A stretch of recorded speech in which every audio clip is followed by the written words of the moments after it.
All right, we should be good to go.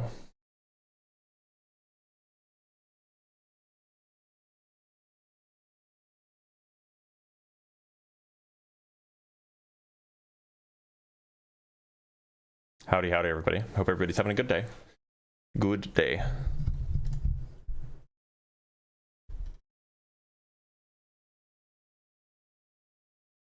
Oh.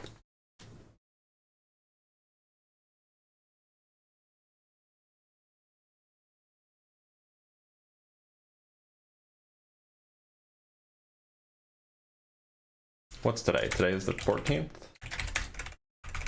Neat. Cool. So here we are.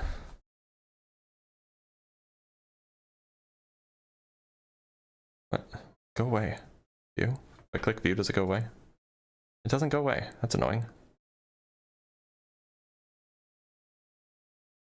Oh, there we go. Okay, it's going away. Happy day. Happy day indeed.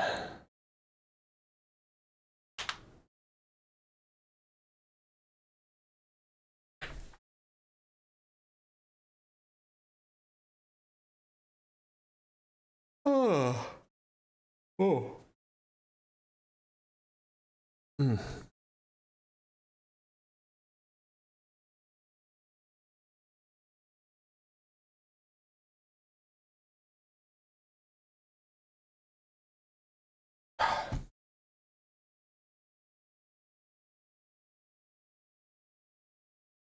If you agree with me, then you're not opposition. So don't join the live stream. It's pretty easy. Have I ever scripted? Like, written a bash script? Yeah, I've written bash scripts. Hope everybody can hear me all right. Oh. How was the meeting yesterday? It was fine. I also just got out of a meeting like 5 minutes ago. So we're good. All right, let's talk to FOB Gang for Life. FOB Gang for Life, how's it going? I'm fine, thank you. How are you? I'm doing all right. How are you, doctor? I'm doing okay. Is there a preferred name that I should call you? Want me to call you FOB? Want me to call you Gang for Life? FOB? Okay, great. FOB, do you believe in a God? Yes, I do. And which one would that be? Jesus. Okay, so I don't. You know, it says I'm an atheist. So why should I believe in Jesus? Well, the typical reason is to go to heaven. But what if I don't think heaven's a real thing? Then I can't convince you, but the only thing I can do is walk the talk. What? I can't say I believe in Jesus, but then you will see my actions does not align with my belief. Does that make sense? Yeah, I mean, like, if you want to follow the teachings of Jesus, by all means, I'm happy that that'll probably make you a better person. It doesn't really help me, though, understand why I should believe. Well, it's like what the Bible's saying, judge them by their fruits. You know, if their fruits, if they have the fruits of the Spirit, then they are in Jesus. But if they say they believe in Jesus, but their fruits does not reflect Jesus, yeah, you have every right to judge them. What? I don't understand how that answered my question, but that's okay. It doesn't sound like you have evidence or that you want to have this discussion, which is fine. Well, when you say evidence, that's like some sort of reason. That's evidence or reasons are the ways that we come to beliefs, right? Right, and that is the hard part, you know, when it comes to Christianity, because you know, I mean, I understand the claim, well, it's just a book, and people wrote the book, and yeah, like that.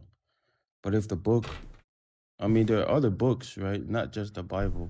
There are other books that speaks to you. All right, Bob, I'm gonna let you go because there's not really much to talk about here. I'll bring up the next guest in a minute.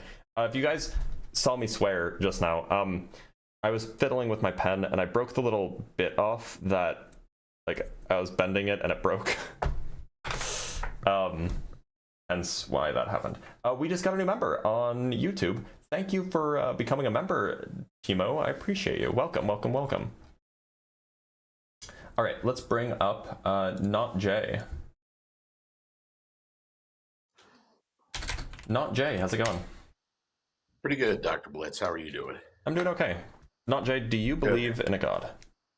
I do. Okay, and which one would that be? God of the Bible. Okay, so just for clarity, are you Jewish or Christian?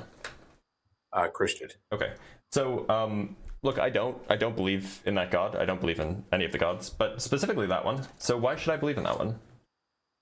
So, you know, I wanted to, my argument would be something does not come from nothing, but I've heard that physicists have been able to see particles coming in and out of existence in certain experiments. Can you explain that to me, or is this not the proper forum? Well, it's not really the proper form, but it's also not really true. No one has ever seen particles come in and out of existence. What has happened is that we've made new particles from smashing old particles together. So like you'll smash 2 protons together and then out will come like 50 particles. That's a thing that happens, but like this whole popping in and out of existence stuff, that's like a math trick. It's not a thing that anybody observes ever. I thought there was some quantum physicist who did a experiment where they applied some sort of field. Or are you familiar? I know I'm a layman, so I know that this argument is probably wrong and dumbed down. But are you familiar with that experiment? It's not a real experiment. It's not. No. So that never happened. Not as far as I know. Okay. Then I'm going to let you go because I don't think there's anything I can do to convince you at all. Okay. Well, thanks for being here, All Jay. right. Take care. Are you're feeling better? You're okay now? I'm okay. Yeah. Yeah. Every time I eat fish, I think about you now. Fair enough. Well, it may not have been fish, right? But right. Who knows? Or a toothpick or anything. Or that was my best guess is that I had a crown break off in my mouth, so I have a crown in my teeth, and it broke like 2 or 3 years ago. That's my best guess, and then I swallowed it. So, like a but little. You're 100% healthy now. I mean, like you don't have cancer. I don't have cancer. Not 100%. I have a big scar on me, and I'm having a camera go down my throat tomorrow morning to just check things out. But things are looking okay. Well, I'm glad to hear that, and I hope you're okay and everything goes well tomorrow. I appreciate that. Wish you well, my friend. Appreciate it. Take care. All right. I just want to point out, because I did see a comment that somebody mentioned.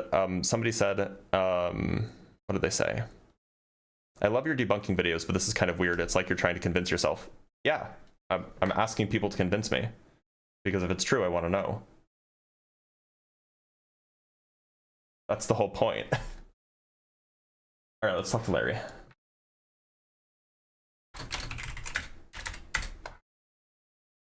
Larry, how's it going? Oh, it's going good out with you, boss. I'm doing all right. Larry, can you give me just 1 sec, because I have to adjust something. The TikTok window is being weird. Yeah, of course, take your time. Yeah, give me 1 second. All right, sounds good. It's just so I just want everybody to be able to see your lovely face, or your lovely profile picture, rather. Oh, you're good. I mean, hell, I can turn on my camera on if you want. It's unnecessary. It's completely up to you. Okay, so we should be good. So, Larry, do you believe in a god? Oh, yes, I do. And I'm actually an Orthodox Christian. Okay. I actually used to be an atheist, as a matter of fact. Okay, so why should I believe in Orthodox Christianity? Well, I wouldn't say believe in Orthodox Christianity. Why should I be an Orthodox Christian? How about? Well, I wouldn't say Orthodox Christian. We're talking about God here, not like just specific type of Christianity. We're just talking about God here. Sure. So, So again, I used to be a atheist, but then I kind of like converted and stuff. So what makes you an atheist?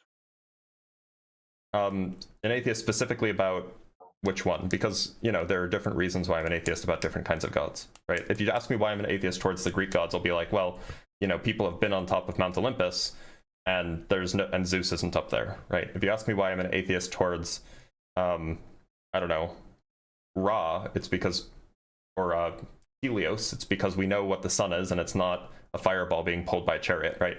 So if you ask me why I'm an atheist towards like the Abrahamic God, I would say it's because the Abrahamic stories depict a being that seems incoherent, right? On the one hand, it's supposed to be all loving and all good, and on the other hand, it does these horrible things.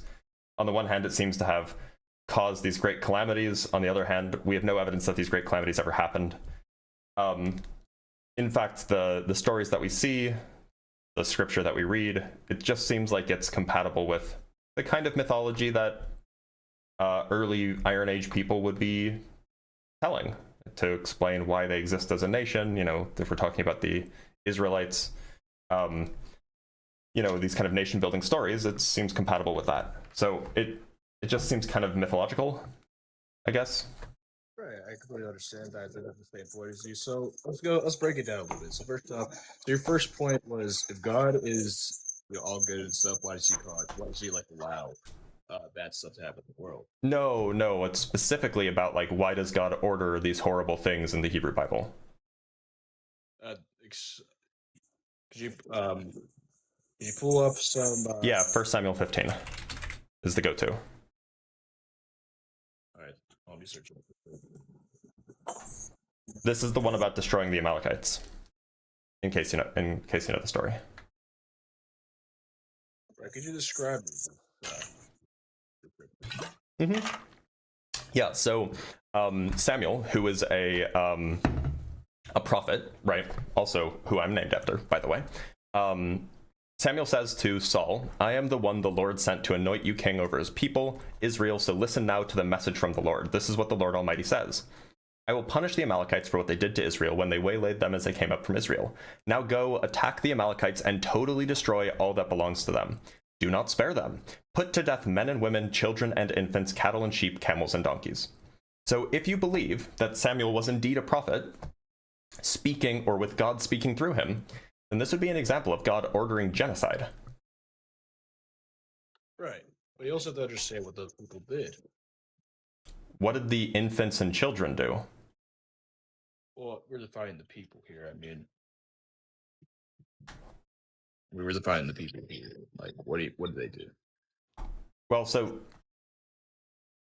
God orders Saul to go kill all of the Amalekites, who didn't do anything. The people who they are ordering to kill, who didn't do anything to the Israelites. What did happen is, a few hundred years prior, the ancestors of these Amalekites who are being ordered to be genocided, the ancestors attacked the Israelites. I think they attacked the Israelites. The Israelites won the fight, but you know, there was a skirmish. And so then a few hundred years later, God orders Saul to kill all of them, even though they didn't do anything. It was just something that their parents did. Well, I mean, honestly, I haven't had too much insight over that scripture specifically, but only thing I could really say about that was things happen for a reason. But let's move on to the next. So basically, by the way, there's some like horrible whistling. Do you know what might be causing that? oh no. Well, it seems okay, but continue. This is on top of my computer. So Okay. So what were your other points exactly? Because that's the point. The point you brought up, basically. I mean, I'm still researching about that and whatnot. And it's something I brought up. That's like one of the first things that I've heard. What are your other points? Well, I mean, so that's like a big one. Like it seems like we have a story about a being that is incoherent. Like there's an inconsistency there. But the other thing is is external. Namely, we hear these stories about things that like obviously didn't happen. Like the flood obviously didn't happen. And yet, if Jesus is indeed the Son of God, then he shouldn't believe anything that's false. And Jesus believed in the flood. So it seems like Jesus believed something that was wrong. Well, why do you think the flood didn't occur? Because the Egyptians, who were right next door, have continuous records for the entire period during which the flood was supposed to have happened. Interesting. And I mean, also there's like no evidence of a global flood whatsoever. Like none at all. And in fact, it's like a physical impossibility as well. The earth would vaporize. as a result of the heat being released. Right. I'm pretty sure they found fossils, like, on top of mountains and stuff. Yeah, that's because of how mountains form. Mountains form by tectonic plates pushing up against each other.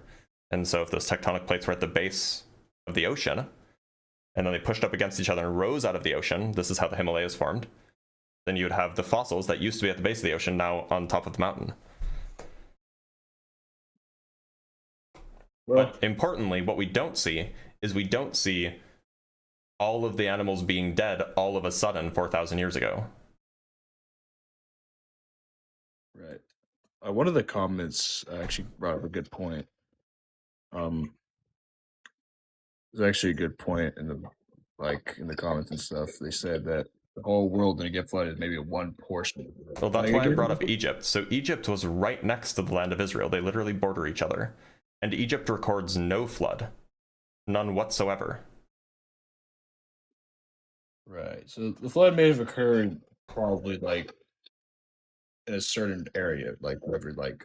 So what, the water just stopped at the wherever the border between ancient Egypt was and ancient Judea? I wouldn't say that. I'd say it might have happened just in one area exactly, but Which area? And if it was just one area, why does God say that he would wipe all life off the face of the earth?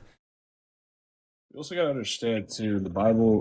There's a lot of deep meanings in the Bible, But Jesus thought that this literally happened. This wasn't like a metaphor, right? And ancient Hebrews at the time, the Hebrews that were living around the same time as Jesus, also thought that this literally happened, that it wasn't a metaphor.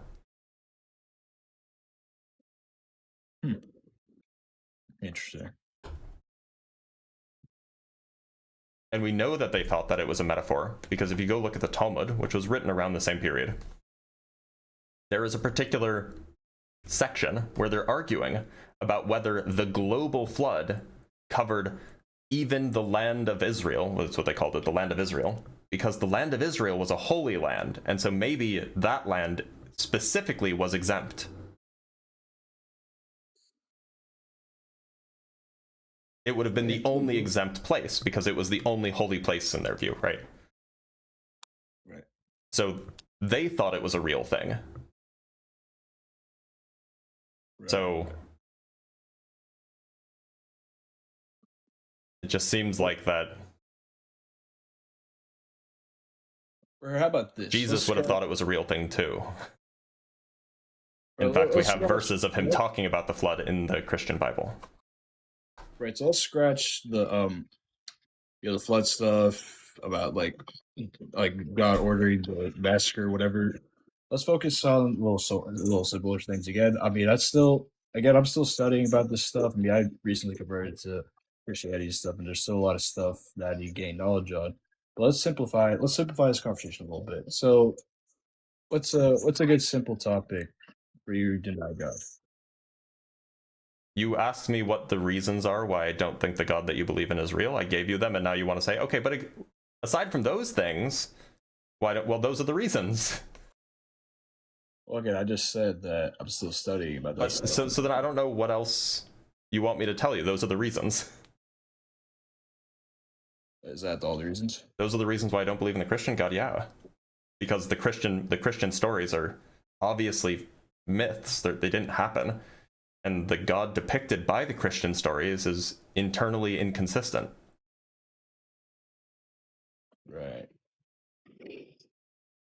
Well, what about let's do this instead. What about just a God in general? What does a God? What properties does a God in general have? What do you mean? I mean, so like, are you just saying like a being that created, or that is created or responsible for the universe or something? Yeah, just the creator of everything. Yeah. But that's not what you believe in, right? You believe in something far more specific than that. So why would we talk about something that neither of us believe in?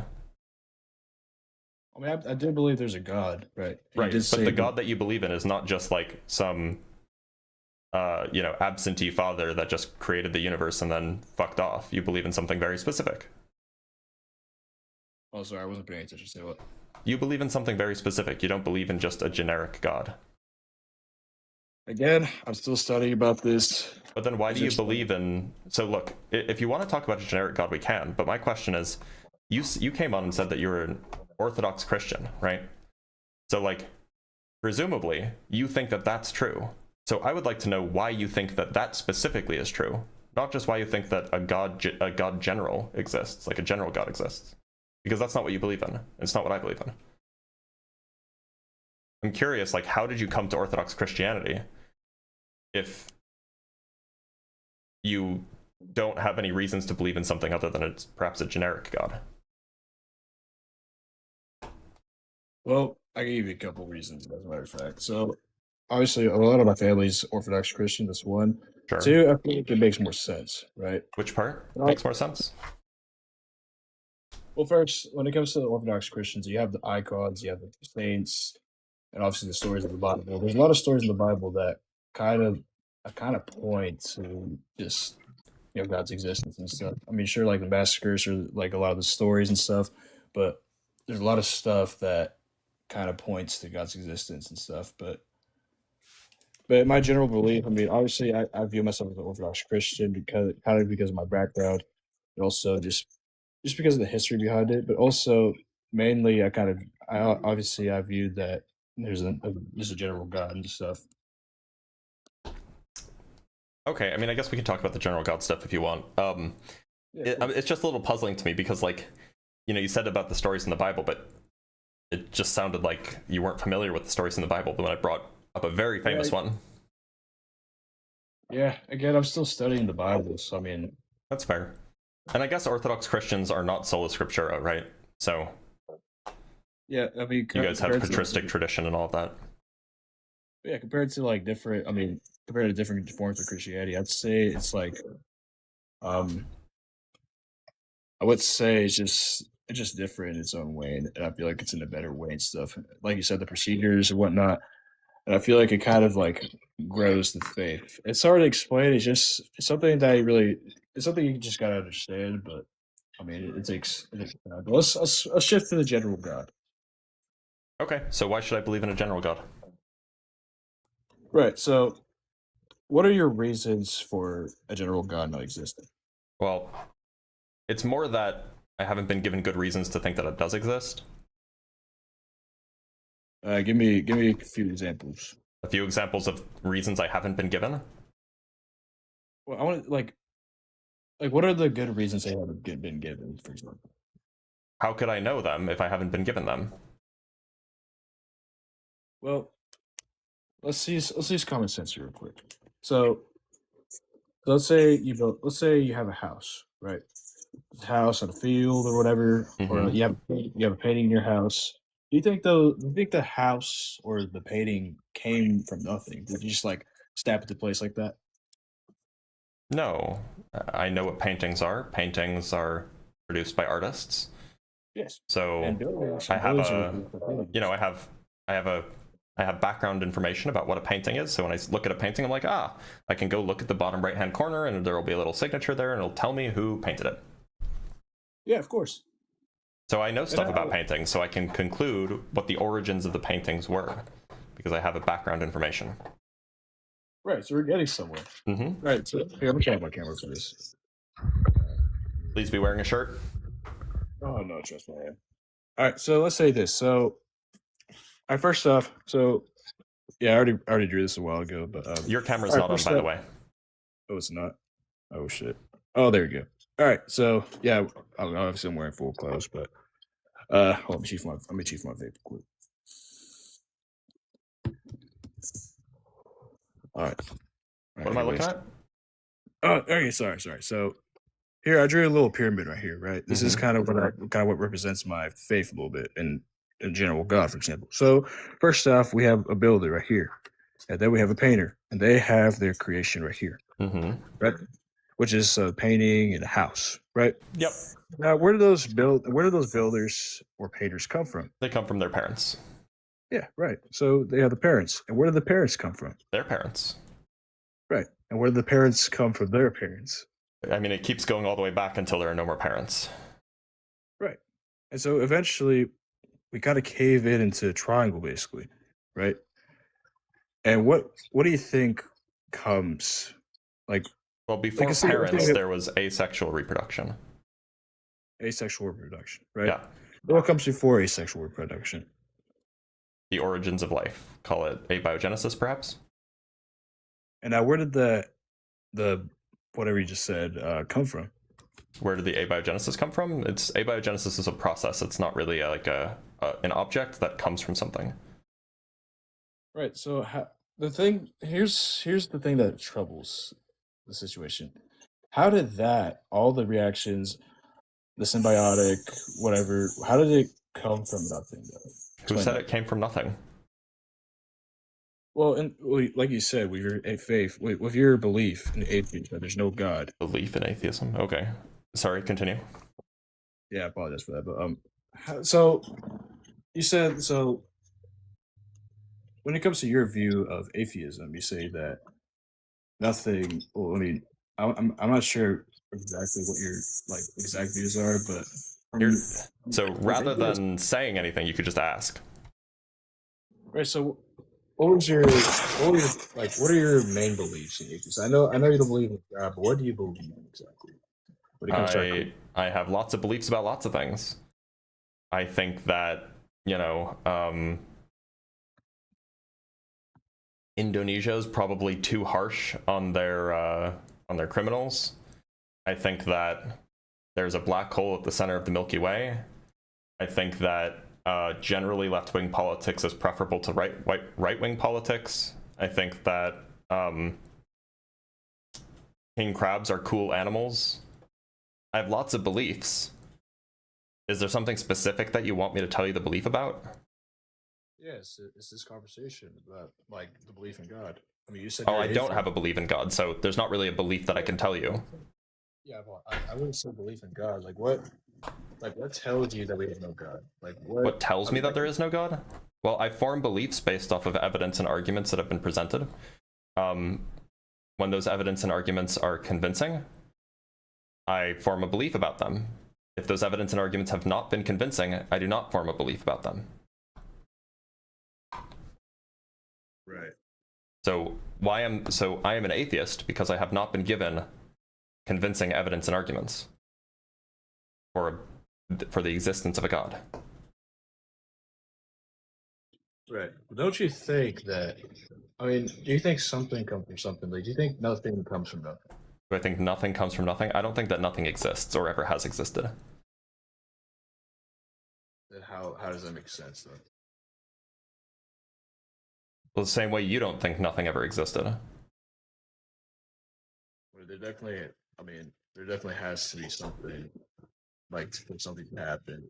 I agree. There has to have always been something. Right, but then again, bring up the starting point. Everything eventually narrows down to the starting point. Starting point of what? Everything. It's everything. Well, there can't be a starting point of everything if there was never nothing. Then what's the You're basically saying so again with the pyramid stuff. You're saying so. So I'll say the life is the pyramid basically, right? And eventually it gets narrowed down to one point. And everything in life just came. Obviously, it has its own roots and everything. It came from something, right?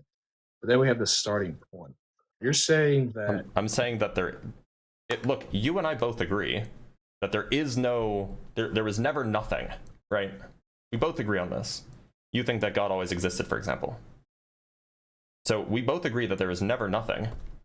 So if there was never nothing, then there could never be a start to something, or a start to everything, because then that would mean that in some sense before that start, there was nothing. So we agree there is never nothing. We both agree there is never a start to something. right. So yeah, this whole thing it's wasting my brain. I mean, obviously, I haven't had too many conversations about atheism, so I'm pretty unexperienced with this stuff. This is my first live, so You're fine. Yeah, dude, I pretty much haven't had time explaining the concept of it, basically. So my view is that the universe wasn't created. But then we have the universe. Yeah, I think that the universe, I don't think that there was ever not a universe. Right. But then where did that universe come from then? It didn't come from somewhere. There was never not a universe. I'll say again. There was never not a universe. There was never a lack of universe. So if there was never a lack of universe, then it didn't come from anywhere. That wouldn't make sense, would it?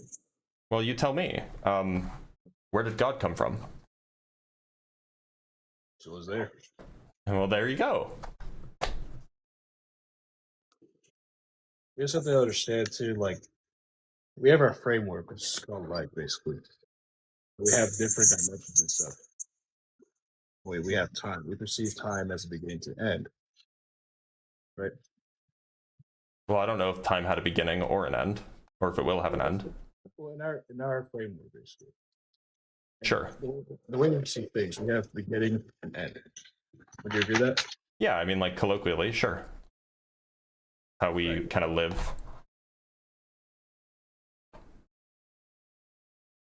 Man, I'm having a hard time explaining this. Like, I mean, obviously, I mean, Why don't you tell me, you said that you were an atheist up until recently. Why were you an atheist? oh yeah, that's a good conversation point. So the reason why I was an atheist, I mean, obviously, like, the reason why I was an atheist because I didn't believe in God and stuff, because of all the bad stuff that was going on in the world and stuff. And first off, it was the bad stuff going on in the world, and again, I didn't believe in the Bible. I thought it was stupid. And now you do? But yeah, and the reason why is because I did have a near-death experience at one point. Right. God, that sound is back and I don't know what it is. Are you on headphones perchance? No, I put it on top of my Chromebook. So Okay. like not my MacBook actually, but yeah. So mainly the reason why I was an atheist is first I viewed God as just like a tyrant, basically, right? Okay, so Like, it sounds more like you were mad at God, not an atheist. Because an atheist wouldn't view God as a tyrant. An atheist would think that God doesn't exist. I wouldn't say he was totally tyrant, but like essentially what I'm saying is that like if God was all powerful, all good, then why was all bad stuff happening, right? Which kind of didn't make sense to me at the time, right? And now it And makes the whole sense to you? Yeah. Okay, so why does bad stuff happen? Well, bad stuff happens because the simplest answer to that is we have free will. Yeah. Well, not all bad stuff is the result of human action, right? Yeah, things happen in nature because So why do those bad things happen? well, Why do those bad things happen, right? Like, as an example, in our winter, this was in the summer of 2019 in Australia, there were devastating bushfires, which resulted in approximately 2.46 billion lizards being burned alive, along with around 60,000 koalas. Why did that happen? well, there's always a reason for something to happen. So But what's the reason?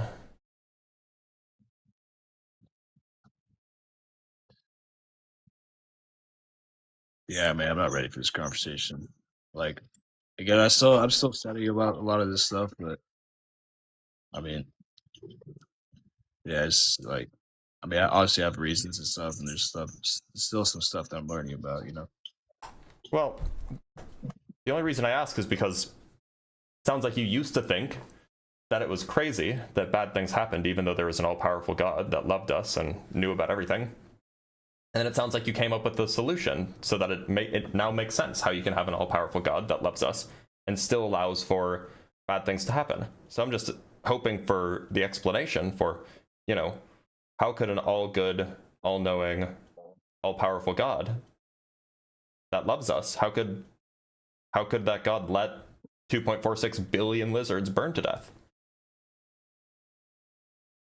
Because, I mean, if that was the reason that you stopped being an atheist because you figured out how that can work, then you could tell me what the reason is. Well, I did believe that there's always a balance between good and bad. Every time something bad happens, there's always going to be good out of it. What's the good that came out of the 2.46 billion lizards burning to death? Well, I don't know. Well, then how do you know that something good is going to come out of it? Well, I wouldn't. I'm not using that as an example though, because But I it's am. still- well, that's something I gotta research more. That's something that, like, again, I'm still learning about God. But mainly, the point is like, I mean, mainly,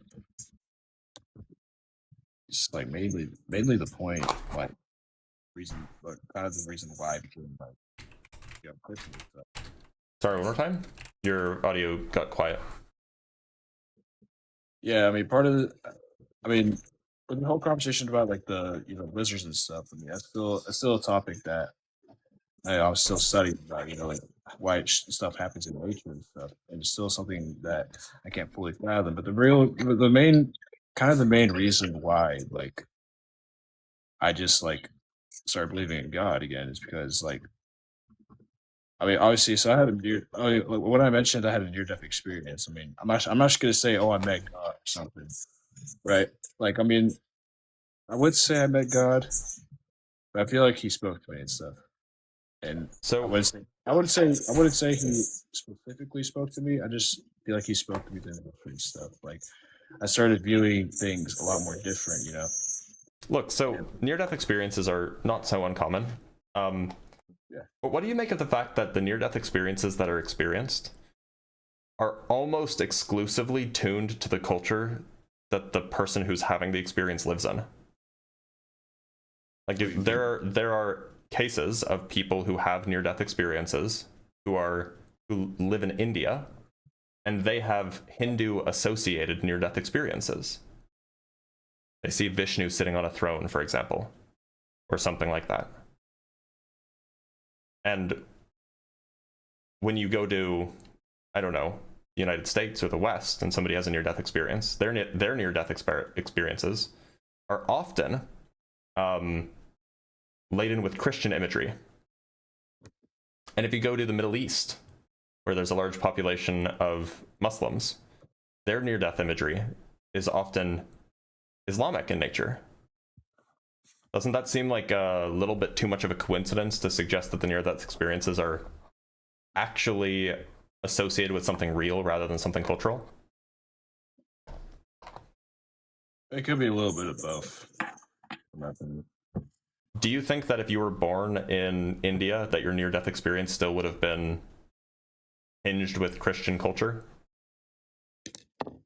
I mean, I'd say like the culture around me would kind of like establish it, but again, I'm talking about the general God, not like a specific God.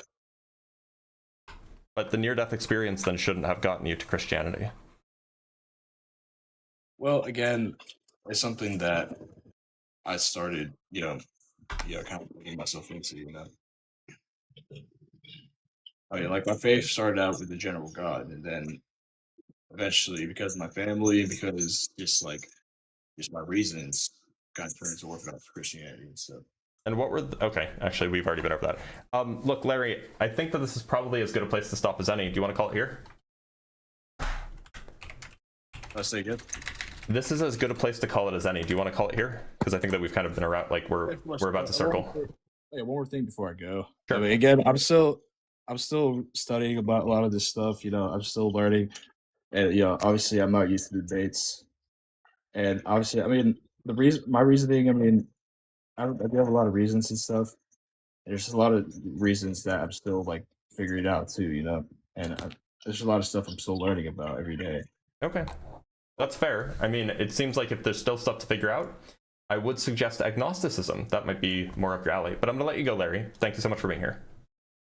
All right, let's read some super chats, and then we have our next guest.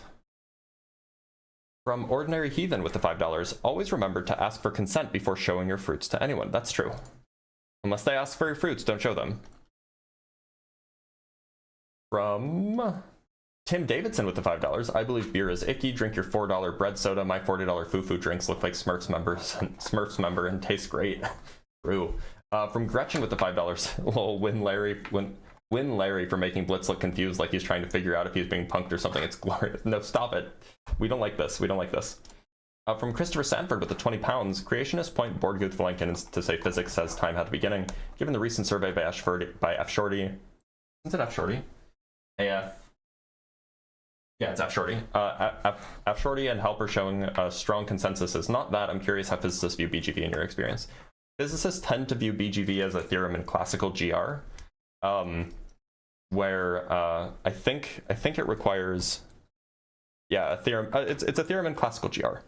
But nobody takes the idea seriously that classical GR is the classical GR with the weak energy condition. I think with the idea that that's how our universe actually is. We know the GR breaks down. So, and also the BGV theorem isn't even a theorem in classical GR. It has counterexamples.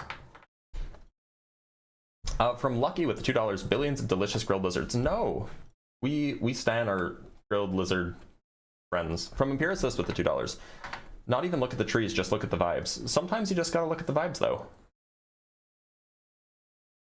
All right, let's bring up JC Cook.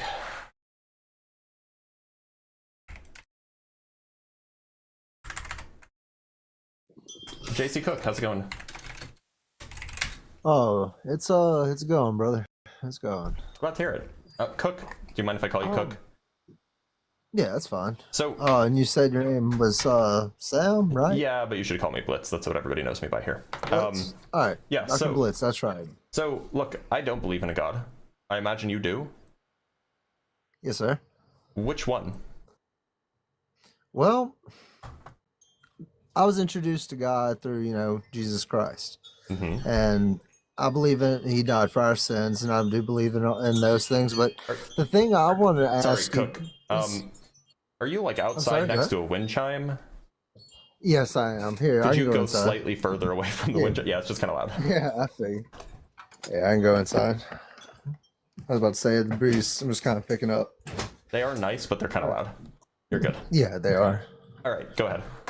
Well, shoot. Later, let me turn that off. Because that's going to be in the background, too. Yep. All right. Hopefully the air conditioner's not too loud. No, it's great. I can't hear it at all. All right. So, I'm not going to... I don't want to argue, like, the Bible itself or the historical accuracy and everything. It's more the truth of what God means. And he was talking about a general God a moment ago. And do you believe in love over hate? Do you believe in I don't know what hope that means. over fear? I mean, like, I think that love is a great emotion to feel. I think that hate can be it can feel nice to feel hateful to especially if it's righteous hate. But generally, hate leads to worse outcomes in my view. So, well, you said righteous hate. Do you believe in like justified punishments, like the death penalty, things like that? I'm not in favor of the death penalty. What I'm saying is that it can definitely feel good to hate someone for for a really good reason. Like it can feel good to feel hate in some contexts. All right. Are you familiar with the concept of like love is my religion type? Yeah, wasn't that like an REM song? Yeah, as well. It's like, I'm talking about more like the concept like God is of love or agape, the love of God. Like the philosophical Maybe it's concepts. share. I don't know. I mean, yeah, I'm familiar with that idea. That's losing my religion. That's right. I'm familiar with the idea. It seems like it's nonsense. Really? Yeah. You choosing love over hate, choosing like. Well, no, that's not to what the share phrase a meal "God with is love" somebody? means, right? Well, in the stories of Jesus, he like shares food, even if you don't believe he turned the loaves and the Right, bread. he does to share all his food. He people. also says The he came not concept to is bring. feed the multitude. He also says what? I came not to bring peace, but the Bring sword. peace, but the sword, and the sword's the scripture, and it's the truth of the word of love. Well, I don't And know that's if what that's he what the teaches. sword means. Well, no, no. The sword's the scripture, and it is. I came to turn father against son, Yeah. mother against daughter. So- That doesn't seem like super loving. Well, hold on now. If we didn't turn from our father's old ways, if we didn't turn from those old ways, we would still have people trying to Sieg Heil and stuff. You know what I mean? I have no idea Like- how that relates to turning father against son. Well, I mean, I would think that the sons of the old, like so, like slavery, the sons of the South. You would hope that I live in the South. I turn away from my ancestors, my fathers. Oh, that's You know good. what I'm saying? I'm, Like gl- the I'm old glad that in that ways. case it was a good thing. But what about all the Yeah. times? So like What about turn all it of the from my sons? father. So you're Yeah, so you're like saying that turning fathers against sons is a good thing? well, in certain situations, Right, turning so one's it's- heart towards love versus Yeah, fear. in certain and hate. situations, I agree. So that's what I'm saying. Like turning towards God would be like turning towards love, and God is love, and that's what they try to say is the truth, the way, and the life. Well, And I that's don't know what what it a lot means of to the say that scriptures God point is love. towards. What does it mean that God is love? Well, all right. So y'all, all right. Do you believe in non-tangible things like the fruits of the spirit? Are you I don't familiar think with that those spirits concepts? exist. I'm familiar with them. I don't No, think well- that spirits exist. Okay. Well, the fruits of the spirit: love, joy, peace, forbearance, kindness, goodness, gratefulness, gentleness, and self-control. I'm You familiar. think that? All right. So bearing those fruits identifies one as being part of that vine of love of a good tree. Yeah, I think not a that all wicked of those things are what I'm generally saying? good. Those are like good personality traits. Okay, so that would be my saying I believe in love is that I believe in choosing to bear those fruits, Well, choosing to be that's great, one but of like that you path. can be an Okay. atheist and also choose to bear those fruits, right? I mean, you could be a Jedi and choose to bear those Exactly. fruits. So I don't know what this has Yeah. to do with God. Well, I mean, I think that's has everything to do with God, and that's Well, what if you your can be an belief if is, you can be an choosing those atheist and paths. also choose to bear those fruits, then it has nothing to do with God. Huh. Well, I mean, it would make you a righteous person. I mean, Sure, and that I- that has yeah. nothing to do with God. So you can, all right. So you don't see choosing righteousness and the choosing to follow those morals like the Stoics and stuff. At least philosophically, this is almost a faith, even like because I mean, some of No, them worship. I don't take that as a faith. No. You don't see just following philosophy as a spiritual experience. No, I don't think that spirits really exist. If by spiritual Okay. experience you mean some sort of enlightening experience, perhaps, but that's not a faith, nor is it a belief in God.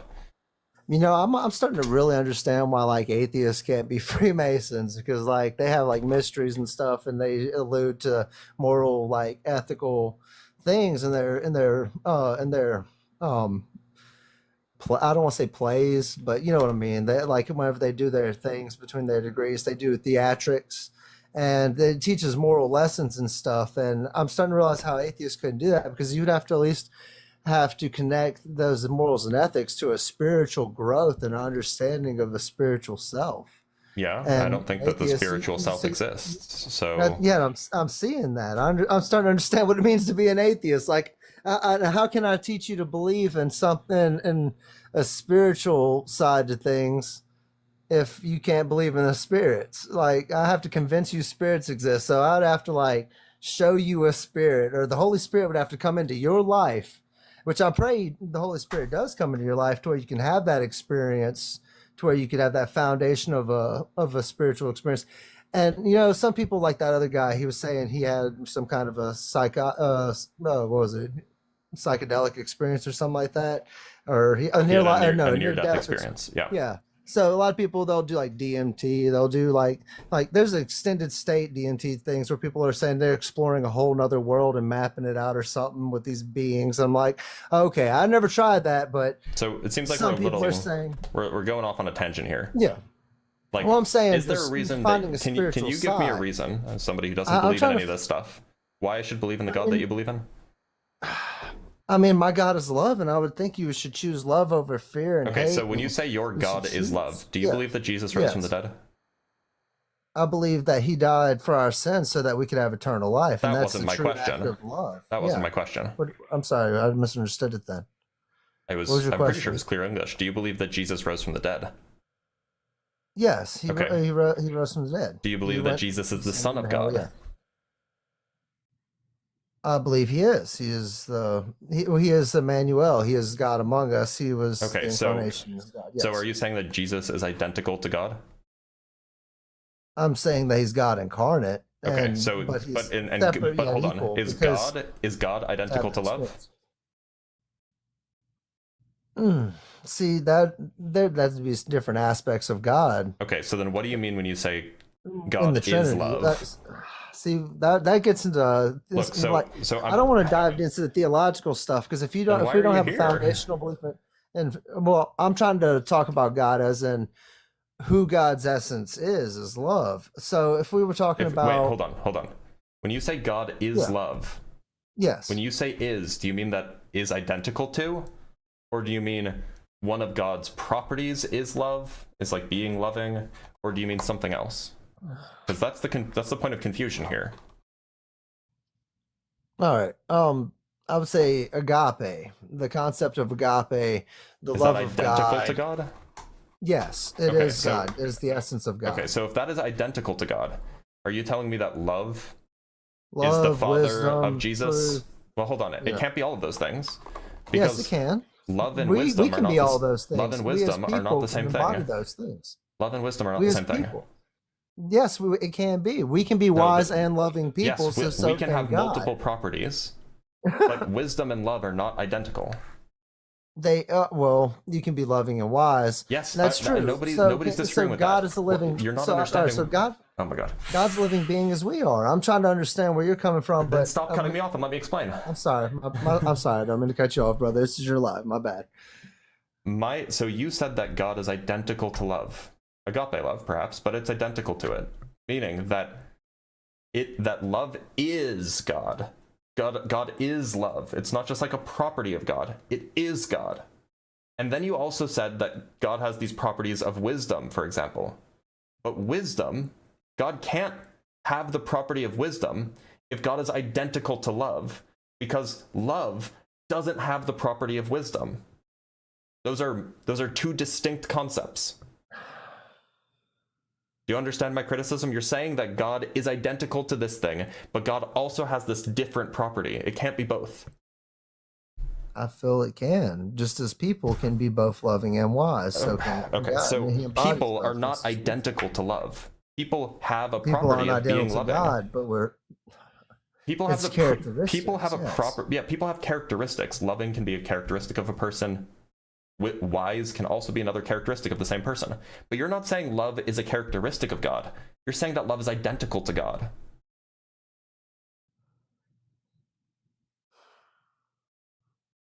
You understand the distinction that I'm making, or should I clarify? Well, all right. I get what you're saying, but I understand the concept. What I'm saying is that agape, ultimately God, even if he does things just like a parent raising a child, he's not doing it to harm people as much as he is to try to teach a lesson. Sometimes the lesson goes well beyond a lot of our understandings. That's the mythical side of it.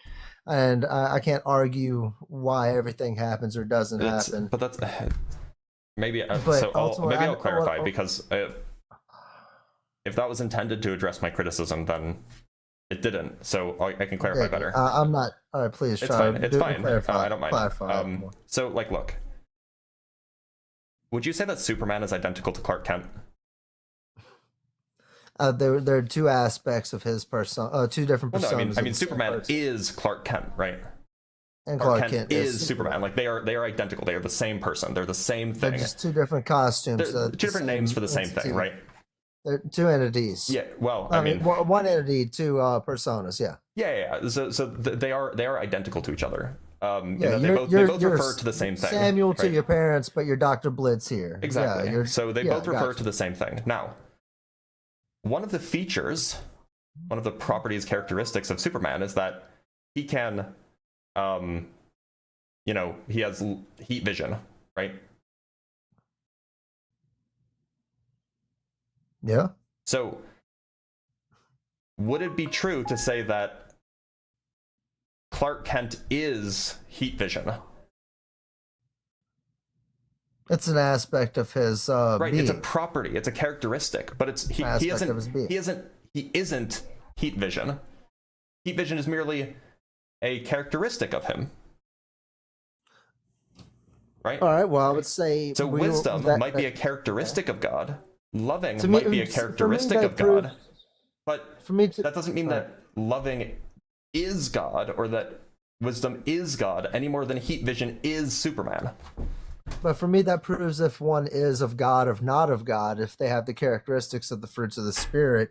I mean, for me, that helps reinforce my faith, that rationalization. But for you, without a foundational belief in the Spirit and your spiritual being, your soul, and the Holy Spirit, without that foundational belief or any kind of experience of phenomena to make you have an experience of or encounter with the Holy Spirit or something phenomenal like that, like the Red Sea's parting or something miraculous happening, like, okay, I should have died in that, but I didn't. Like, for a fact that something intervened or something changed that wasn't the way it was before, and you're like, okay, that must be a Mandela effect or something, and you have to convince yourself, well, maybe I just misremembered, things like that. Until you have enough of those coincidences, I can't give you that experience, and that's the sad thing. I pray that you have those experiences, man. I mean, I can't. Hey man, make if it's you true, I hope so God too. If you don't have the Spirit. If it's true, I hope so too. Man. But as long as you're open to it, I'm glad to hear that. Until somebody can give me a reason to think it's true, I'm gonna withhold my belief. JC Cook, I'm gonna let you go. But thank you so much for being here. I could give. I had to let him go because if I didn't, I may have started to say mean things, and I didn't want to do that. All right, I think that we had a guest who people were yelling at him in the comments to join up. I think his name was Jesus or something. So if Jesus is in the comments, if he's still here, if the guy that you guys have been telling me to bring up is still here, please hop in the box and I'll bring you up.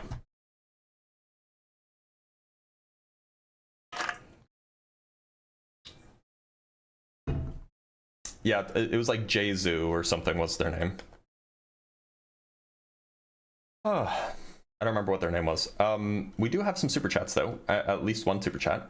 From Will Day with the $5. Can you name a moral action or statement a believer can do that a non-believer cannot? Counter, name it a moral action that only a non-believer can do. I don't think that there are any. Moral action or statement a believer can do that a non-believer cannot. I mean, I guess an example perhaps would be like, I guess it would probably be moral to promise to pray for someone on their deathbed.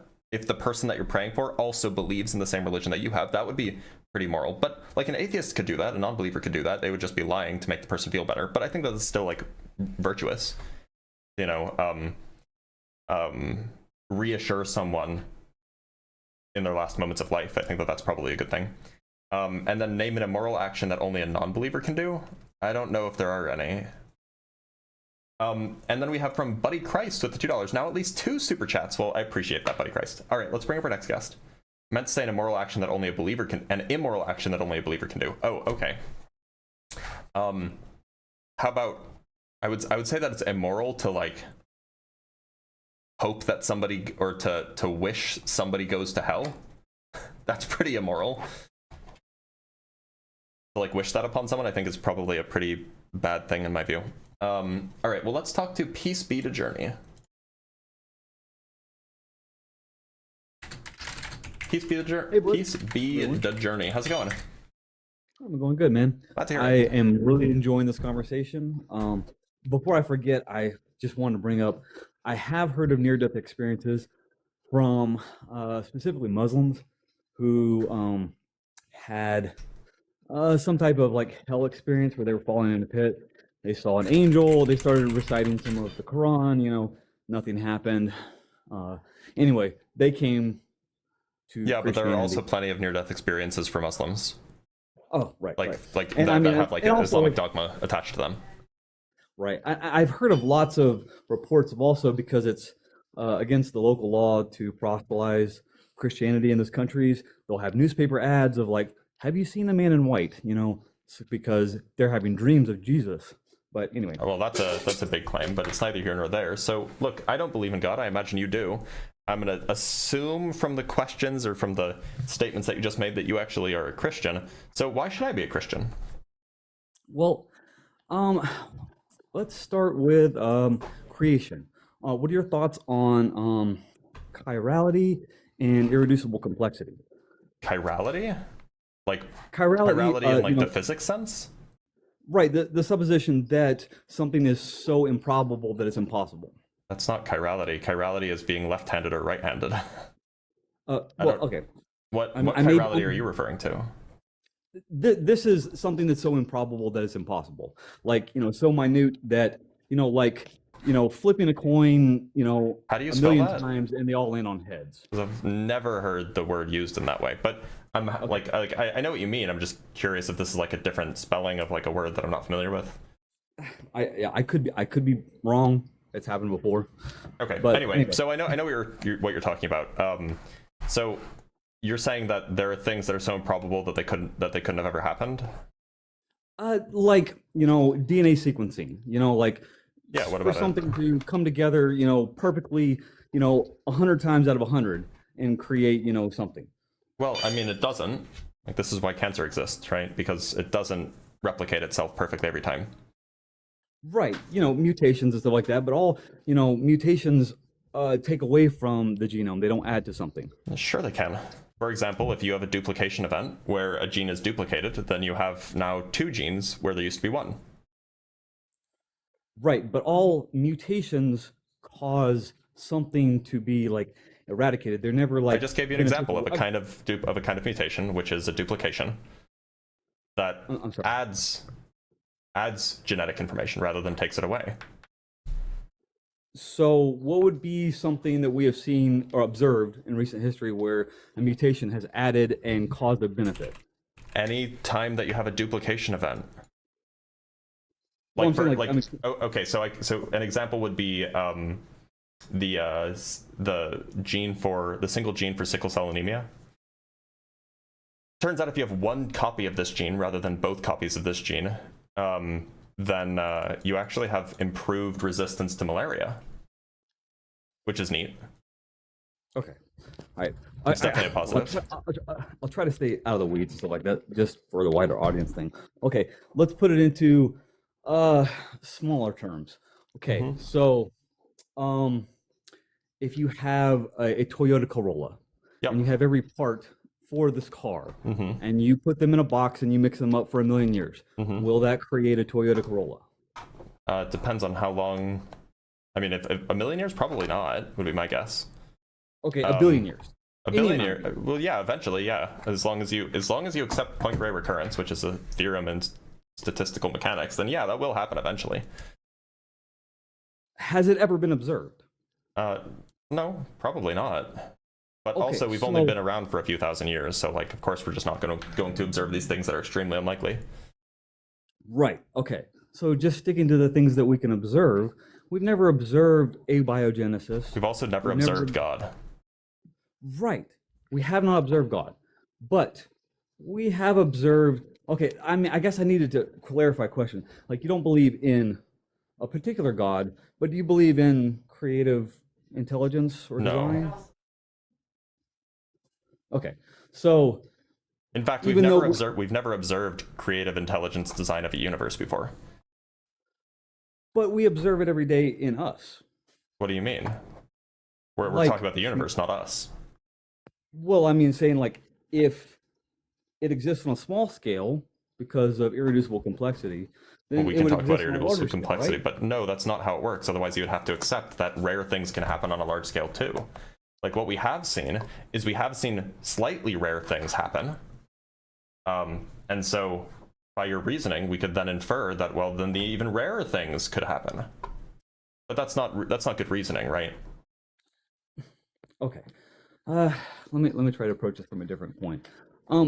So what I'm saying is, you observe creative intelligence on a daily basis with people making music, people creating Toyota Corollas, people Sure. creating all kinds of stuff. Absolutely, sure. All of that it requires intelligence. Yeah.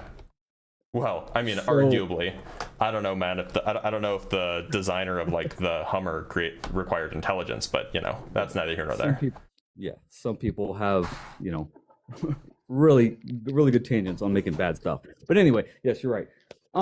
But I would just assume that because creation exists on a smaller scale, that it also exists on a larger scale. There's also non-intelligent organization of stuff that happens on a smaller scale. So by that same reasoning, I could say well, the non-intelligent organization of stuff exists on a larger scale. I cannot think of an example of a non-intelligent organization of a functioning anything. A crystal. A crystal is That an doesn't- extremely organized structure, and it forms. It doesn't seemingly require intelligence to form. So, I could argue that it did. I mean, based well, on. that would be begging the question, because then you'd be assuming that God exists. Well, I'm just saying, like, if I can create a magnetic field and throw some raw material into it, then it has been created from an intelligent Right, design. but the crystals that I'm talking about are like the ones that form from water dripping in caves. Right. So if I can create the environment to I'm not talking about facilitate the water artificial ones. I'm cycle- talking about the non-artificial ones, the natural ones. Those ones, Right. those crystals that exist in caves, they are organized structures that do not seemingly require intelligent creation. Right. But if I can create the environment to facilitate that natural creation, that too can be from intelligent design. Sure, you can replicate non-intelligent organizational structures using intelligence, but that doesn't mean to say that those structures require intelligence to form. So the point is that if it's, so you made, your reasoning was that a lot of these things that we see in the world, iPhones, Toyota Corollas, paintings, music, these are examples of things, structured things, we would call them, that require intelligence to be produced. And therefore we could say, well, maybe all things require intelligence to be produced.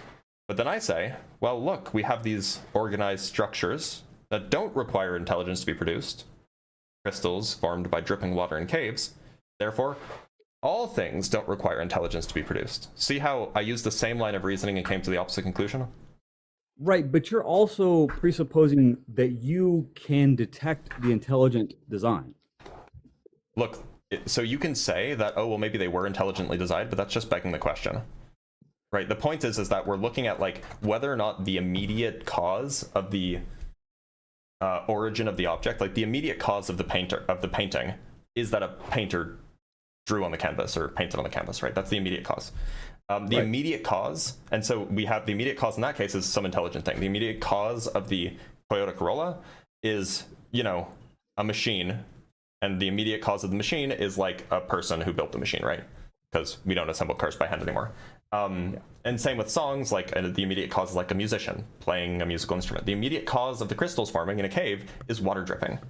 So like if we're only going back that far, then we can't say, oh well, you just don't know how you just don't know, maybe there is an intelligent cause some way far back, like billions of years ago, because then if you're willing to say that, oh well, maybe the water dropping is actually intelligently designed, you just have to go a few more steps back. I could say the same thing about the humans. So the painting isn't really intelligently designed because the humans are not intelligently designed, because they're a natural thing that formed naturally. Yeah.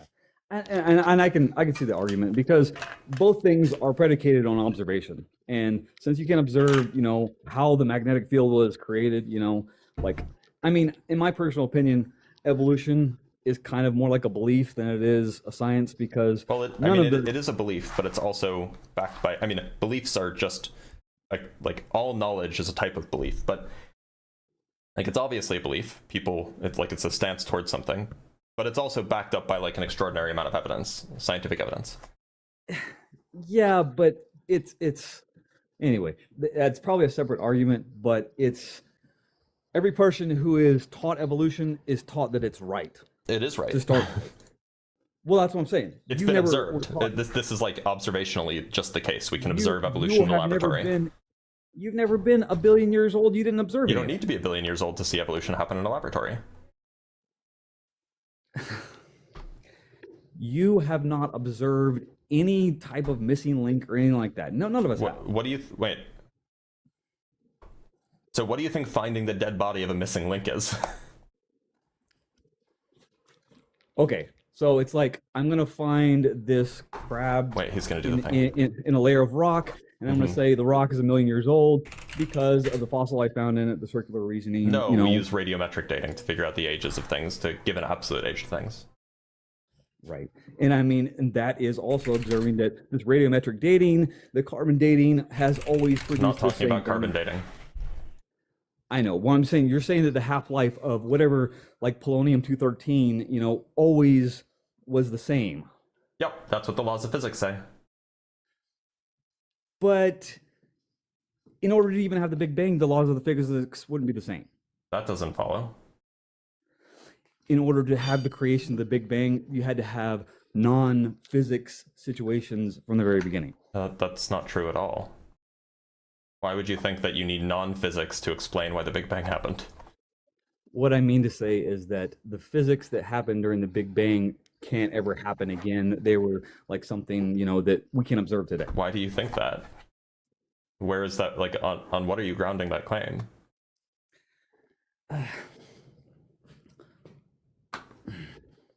It's just like the same premise that if you could see abiogenesis happen today, then you would say that it could happen again. But since we don't ever observe that, then Well, it's to be clear, depends on what you mean by abiogenesis, but like we observe all of the steps required. We just don't observe them all happening at the same time. At least not yet, although that's probably on the near horizon. Yeah. Like, you're familiar with the Urey-Miller experiment? Vaguely. So the Urey-Miller experiment was done a while ago, and then it was repeated fairly recently. And let me see if I can find the paper. Yeah, here it is. So the Urey-Miller experiment basically took like inorganic stuff, like primordial soup, and then shocked it with lightning, and then saw amino acids pop out. But at the time, this was done in the 50s. I guess this was done by Stanley Miller. So this was done in the 50s. They didn't have all of the tools required to analyze what came out. So they didn't actually know that more stuff came out than they thought. So there was a biologist, I think he's a biologist. Who is this guy?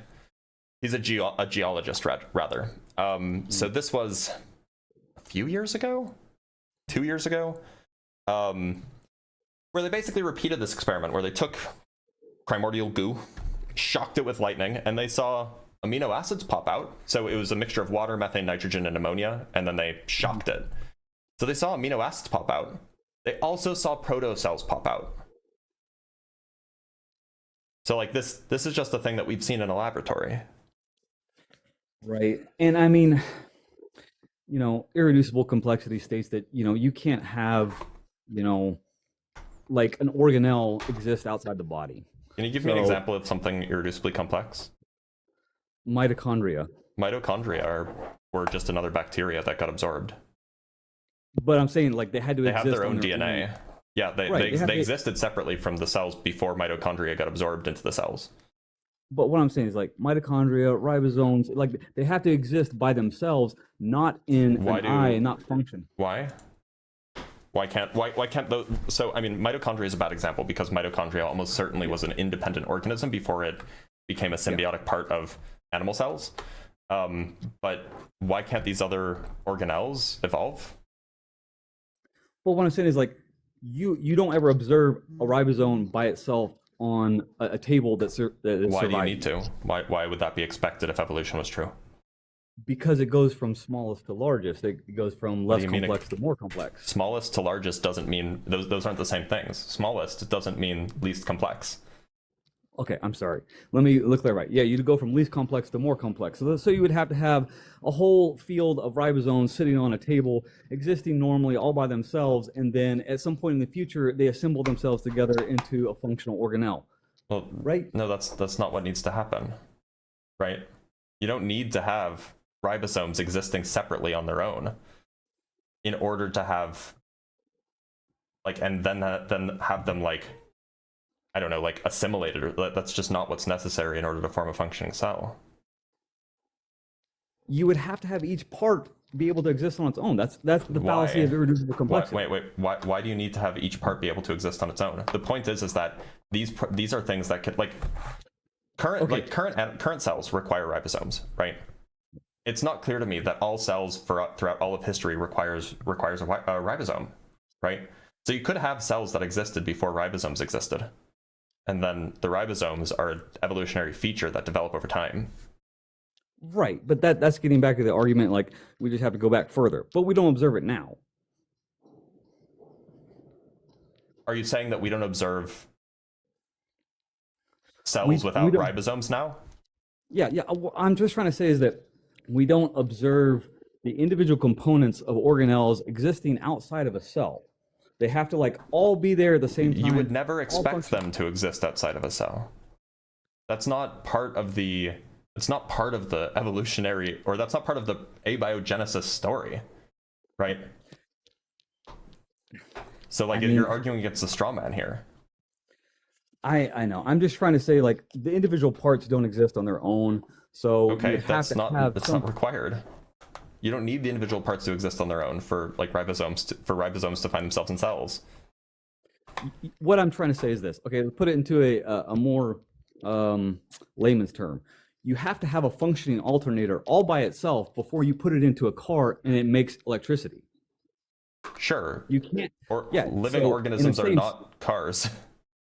No, they're much more rudimentary, but they're still functioning objects that are assembled together. So you can make the claim that irreducible complexity perhaps exists in designed objects like cars. You have to prove that it exists in objects that we don't necessarily agree are designed, like organisms. I mean, it's kind of like saying that a leaf should exist separate from a tree. How is it like saying that at all? Well, I'm saying a leaf is one part of an organism. Yeah, So trees. If- So plants didn't always have leaves.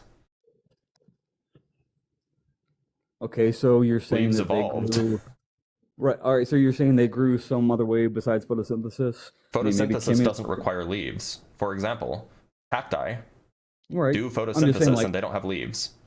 yeah, They have that's true. spines. So Like Well- algae do photosynthesis. They don't have leaves. right. Yeah.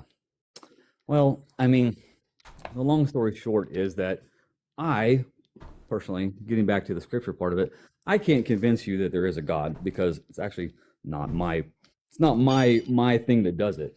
You know, no man comes to the God unless he's drawn by the Spirit. But anyway, I think that, you know, creational stuff is observed every single day. There's no reason to suppose that this part of the universe was not created. This part of it is.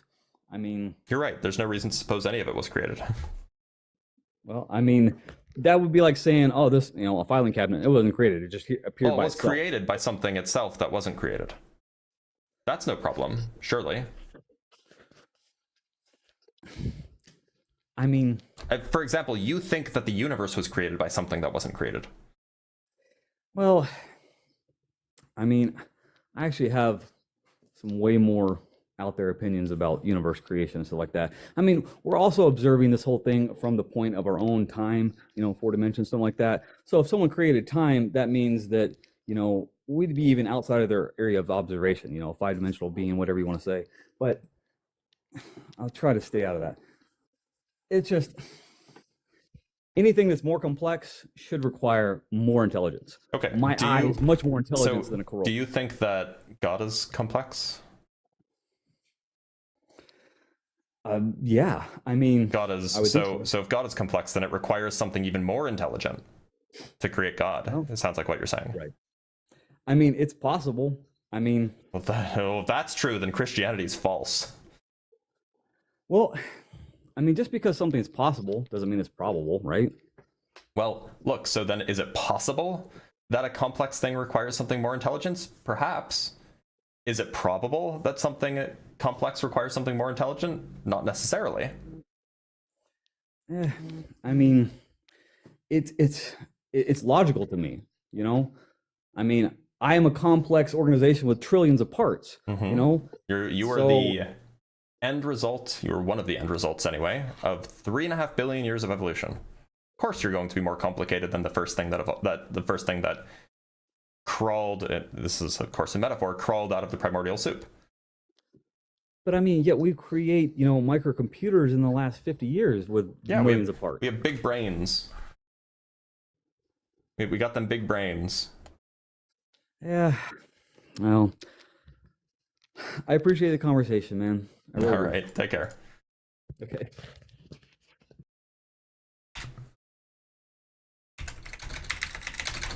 All right, let's read some super chats and we'll bring up our next guest. Remember, guys, if you want to support the live stream, make sure to tap that screen on TikTok. Make sure to like it. Make sure to subscribe on YouTube. Make sure to follow along if you're watching on Twitch. And if you really like the live stream, if you really want to support it, then the best way to do that is to send super chats. Go to my website, which is blitz.phd, no .com, just .phd. And there's some places like a Cash App, Buy Me a Coffee, a Patreon if you want to support me in some other way. Of course, super chats are very much appreciated, and we'll get your messages read. From Brian Peck, we have the $5. We observed natural beings rearrange existing matter. Therefore, it's likely a supernatural creator used rule-breaking processes to create ex nihilo. Yeah, I mean, look, that's what it usually boils down to, and it's just so unconvincing to me. From Buddy Christ with the $2. Oh, wait, did I already read that? I feel like I already read this one. Now at least 2 super chats. From Adam Hurst with the $12. Why do they always say, I understand or I get it when it's obvious they do not? Keep up the good work. It's just the thing people say as like a way of acknowledging what somebody said. I usually don't take it personally. From Hollow Z with the $10. Just because you are you, Dr. Blitz, you are a treat to listen to and always on point. A real treasure. Well, I appreciate that. It's very sweet. Very, very sweet. And from Patriot of the West with the $5 Australian. G'day. I love Australians. Abiogenesis describes life from base components in tidal pools. Bible says Adam was made of clay, yet they say we believe in life from nothing. Yeah, exactly. Exactly. Good point. All right, we have some guests waiting on Discord, so let's bring up them, at least one of them. Let's bring up Billy Badass. Billy Badass, how's it going? You're on the show. Talking to me, Blitz? I am indeed talking to you, Billy Badass. Oh, Jesus. You joined up for a reason, right? Yeah, I joined up for a reason. So I have a simple question. I love simple questions, but Billy Badass, before we start, do you believe in God? I am on 2 different sides. I have gone from the fence of atheist to being a person that has spiritual belief. I'll say that. I can't say that I believe 100%. It's just like Well, if you don't believe in spiritual belief. If you don't believe in God, then I think I'm going to let you go, because if you don't believe in God, then how could you convince me to believe in God? So I do believe in. It's hard to nail down what I believe because. Well, then it's certainly going to be even harder to convince me. Okay, I have a question. All right, make it quick. What is your? Do you have a stance against God? Because Yes, I'm an atheist, so I don't think that God is real. no, I said it because earlier in the conversation you said that you didn't believe in spirits. Yeah, I also don't believe that spirits are real. Okay, so I have a. But that's not the I topic of the conversation here. I know, but I'm going to let you go, Billy Badass. The audio is really not good. I don't know why, but apologies for that. Christos follower, how's it going?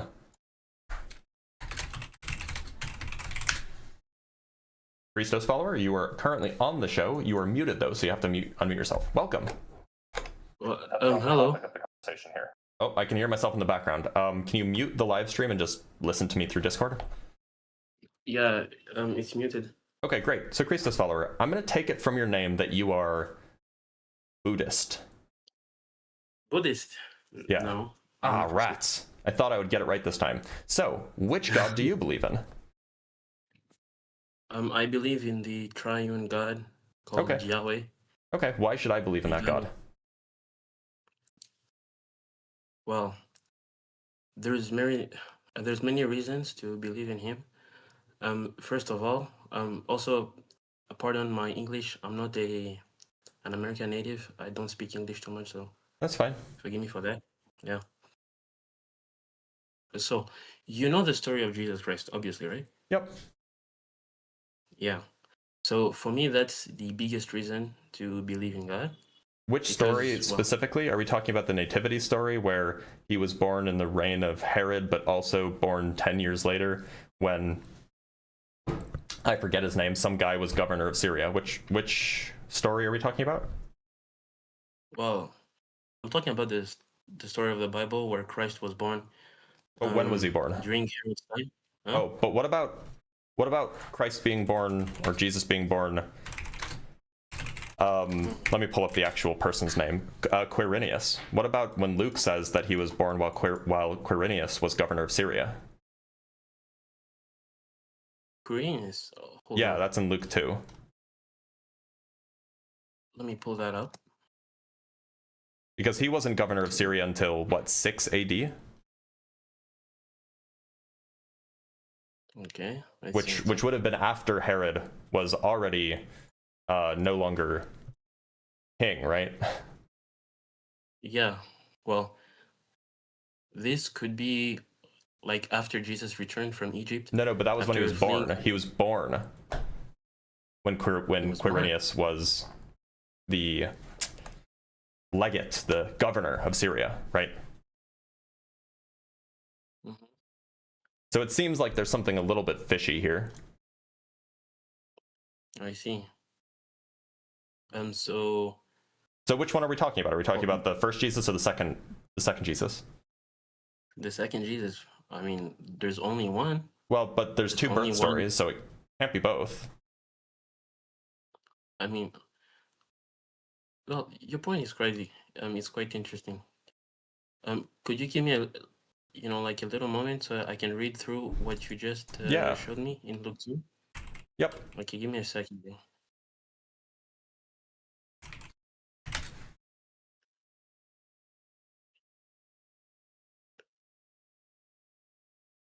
It's interesting. Let's see. Okay.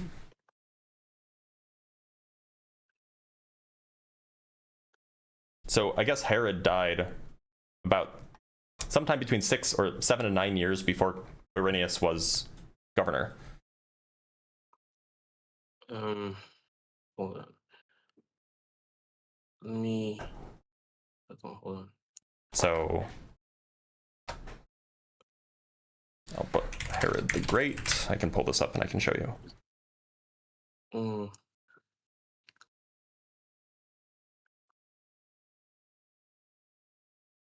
So on the one hand, we have Herod the Great here. This is the one being referred to in the Bible, Herod the Great. He died either in 4 BC or in 1 BC, depending on who you ask. On the other hand, we have Quirinius, who, if we go scroll down here, he was appointed to, where is it? Legate. Yeah, right there. He was appointed to legate in 6 AD, which would be 7 to 9 years after Herod died. So was Jesus born during the census of Quirinius, or was Jesus born during the reign of Herod? Seems a little fishy. I mean, that is interesting because I never saw it like that. But surely you've read the Interesting. Bible, right? Yeah, I have. And you didn't definitely notice? have. Well, I never noticed the difference between like Because when it's in the Gospel of Matthew. It's the Gospel of Matthew that mentions that Jesus was born during the reign of Herod the Great. Yeah, and then Herod the Great tried to kill Jesus, and therefore Jesus left for Egypt and then returned after his death. Right. Yeah. That's the story anyway. But then also in Luke, it says that he is born during the time of the census conducted by Quirinius. Okay. So, which one am I not supposed to believe?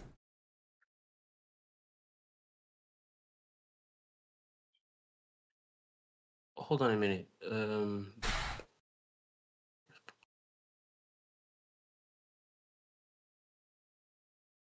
Oh, I see now.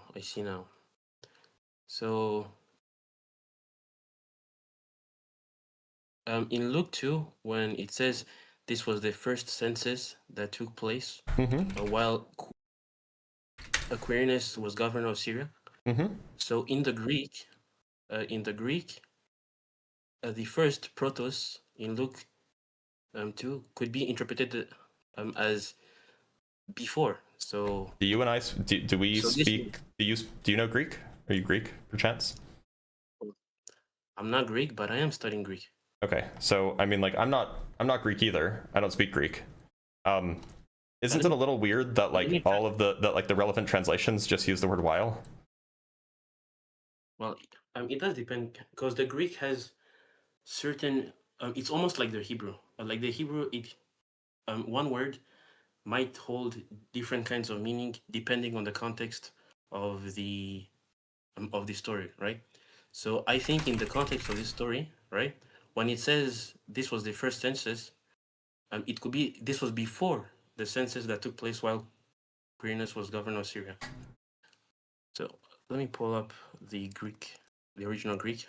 So I mean, I'm looking at it now, and to be clear, neither of us know Greek, so I'm just going to believe that the translations that we're looking at are good representations of like how it's meant to be understood.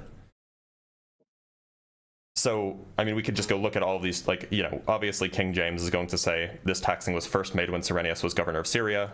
We can go look at the NIV if you want, the New International Version, which says, hold on, go. This was the first census that took place while Quirinius was governor of Syria. We can go look at the NS, why can't I ever get it right? The NRSVUE, which is somewhere here. There we go. This was, and we want to do that. This was the first registration was taken while Quirinius was governor of Syria. So like all of these translations use that language, and yet you're telling me that this is actually an incorrect translation, and actually it meant before Quirinius was governor, right? Well, basically, yeah. So why are all of these translators getting it wrong, but you're the one who's right here? No, I'm not saying that they're getting it wrong. No, you are. I mean, they're saying that it was taken while Quirinius was governor of Syria, but you're saying that actually it should be read as before Quirinius was governor of Syria. Okay, so is it possible if that I can share my screen to show you? No, because nobody else will be able to see it. Oh, okay. Or can I share you the link where each? So I'm looking at the Greek interlinear, by the way. This is just on Bible Hub. Hold on. Let me so we have prote, egeneto, hegemoneontis, which means first took place when was governing. So, like, we can go look up this other word, this word prote. Occurs 18 times, is the great and form, or, so this occurs in Matthew. So it just means first. Here in Matthew, it means first on the first day of unleavened, so it means first in Matthew again. Is the foremost, kind of another word for first.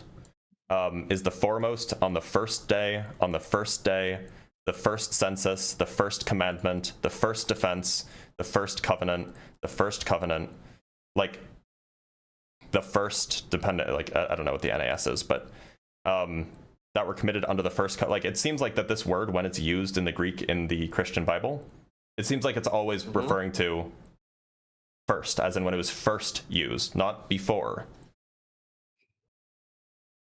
I mean, well, we can go look at this Greek word too, egeneto. Oops. Hey, hold on. Which site are you using? Bible Hub. Bible Hub? Bible Hub. Oh, but I'm using Bible Hub and they're telling me like a completely different thing. Okay, where are you looking? Wait, I don't know. It is the Bahrain Publications. It's not that one. Hold on.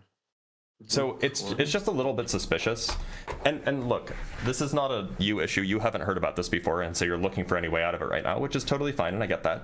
But like, it's just a little bit funny that you haven't heard of this before, and then you do some Googling to try to find some way out, when all of the translations that we look at, like all of the standard Bible translations, translate it this way, translated in a way that is to be read as these censuses took place while Quirinius was governor of Syria. Like, so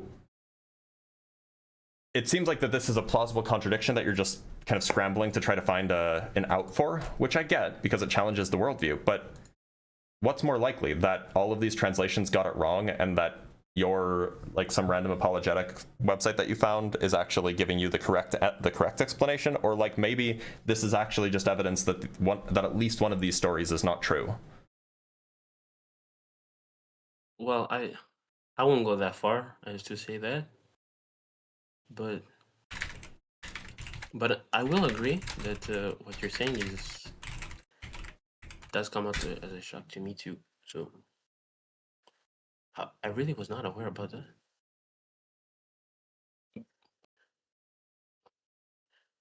I mean, it's But the strange something that you thing should be. Huh? It's something you should be aware yeah. of it. I mean, yeah. But I'm confused because whenever I search the word pro, right? Well, the word isn't pro. Pros. It's prote. It's pros. Well, the first part pros. But that's not the it word that's means- used. The word that's used is prote, which means first. Yeah. Indeed. Right. Right? If you look up a different word, it's going to mean a different thing. Wait, let me see.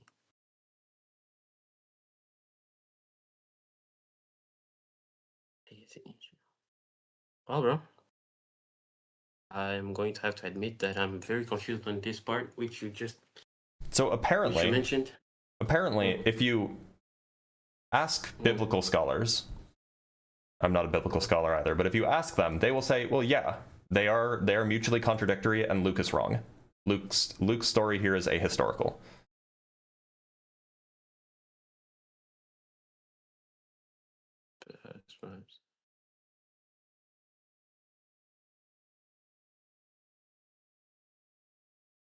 And that's if you ask like religious biblical scholars, I guess. If you pay attention to, perhaps objective biblical scholars, they'll tell you, yeah, they're both made up.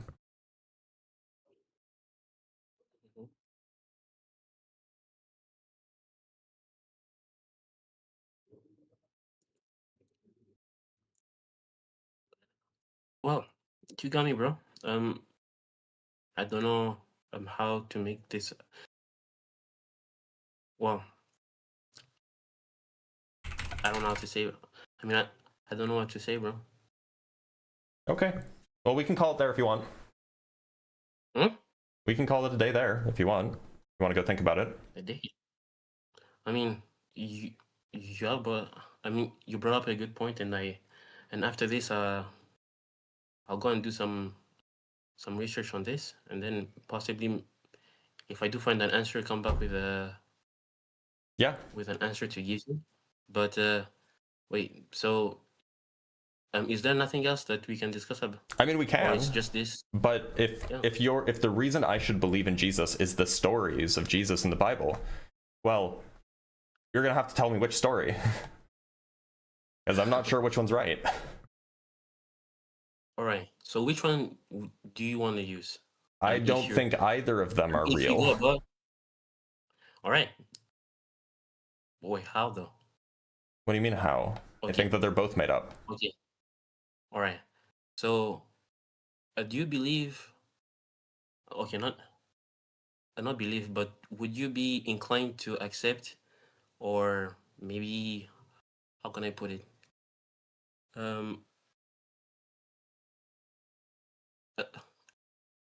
So if, let's say, other people outside of Christianity were confirming stuffs written in the Gospels about Jesus, like, let's say, do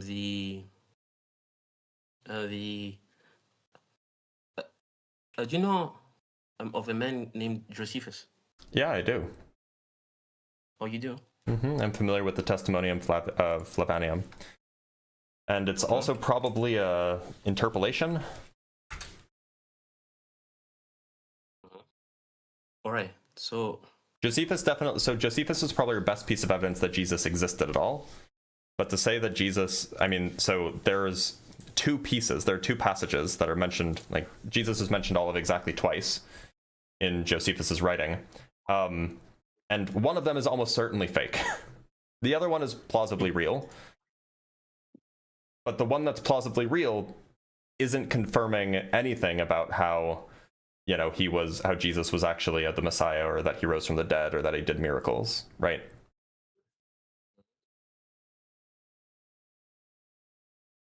So, what about people like pardon pardon my pronunciation. His name is Tacitus. Yep, So, familiar with Tacitus too. He lived, what, 100 years after Jesus died? mhm. But yeah, so Yeah. Tacitus, sure. Yeah, he wrote, he confirms that, or he gives us evidence that Jesus existed. Right. He refers specifically to Christians and says that they got their names from Christus. That's where the name came from. And, you know, he says, well, he was executed by Pontius Pilate. And then he goes on to talk about how, you know, there was superstition in Judea, and, you know, but he doesn't talk about any of the miracles or any of the resurrection or anything like that. All right. Okay. So, I do want to ask you this though. Okay. Would you Spawn killed, by the way. do you believe that a person, let's say, would die for a lie? Sometimes, especially they don't know it's a lie. Well, what if the person in question is so convinced of it that he's ready to go to basically to death for that truth? Yep, lots of people have gone to death for things that are not true because they're convinced of them. Yeah, but I'm saying people who have seen the thing, you know, Oh, they who? claim that they have seen. Who did this? Well, I'm going towards the disciples of Jesus. Which of the disciples of Jesus went to death having claimed to have seen the resurrection, for example? All of them, basically all of them. Can you give me Peter was some crucified. information on this? Well, Peter was crucified upside down. Well, that's in the Bible. Why should I? But Yeah. I already don't believe the Bible, so.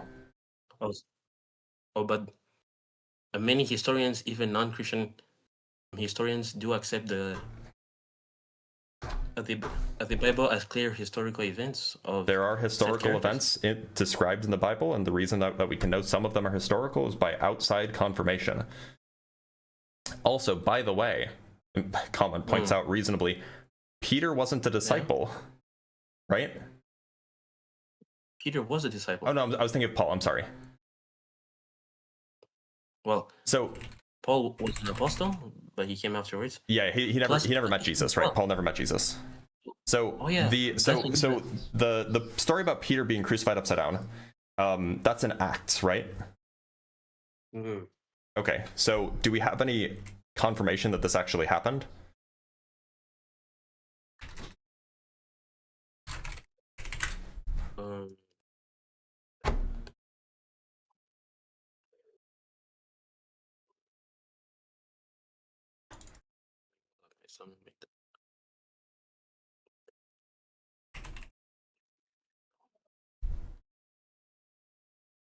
Well, sadly, we don't really have anything outside of the Bible.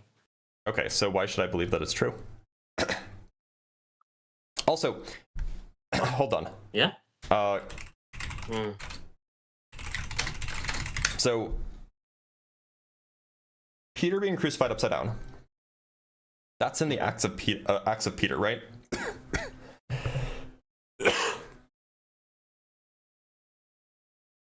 That's in the Acts of Peter? Mm-hmm. The Acts of Peter is not in the Bible, and so it's not even scripture. It's apocryphal, and I guess it was written like maybe 150 years after Jesus died. So why should I believe that this says anything about what actually happened when it's, you know, over a century later?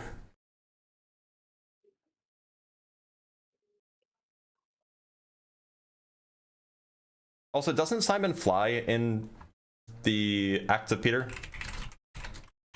Fly? I think so.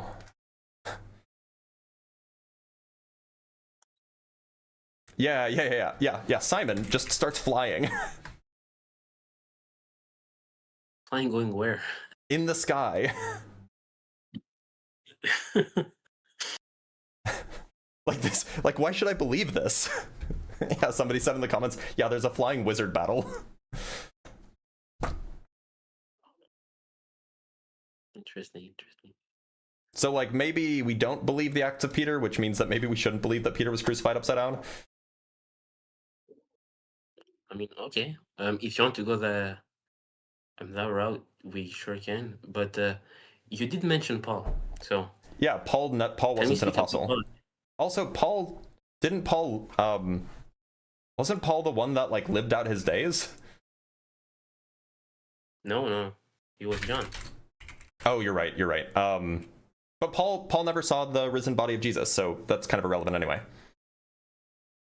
Well, Paul was a Pharisee who was hunting down Christians. Yep, he hunting was, and he never met Jesus. So so I mean, if we're sticking with the point, and by the way, I can never. There's so many names: Paul, Peter, John, Matthew, Luke. Like there's so many different names. So you'll have to forgive me for not being able to keep them straight. But your original argument is you have these people who would have seen it, and they wouldn't die for a lie. But Paul didn't see it. Paul only became a follower of Jesus after Jesus had already died. Yeah, but he saw the risen Christ. No, he had a vision. That's to be debated. We don't know what he saw. In one particular piece of scripture, he just saw a bright light, right? And he heard words. In another, he sees Jesus, if I remember correctly. Let me just pull up the two different. It's in 2 Corinthians, and then is it Acts? Yeah, and it's also verse 1. Sorry, what were you saying? It's in Acts 9 where you'll find about that. So, and then also 2 Corinthians, yeah.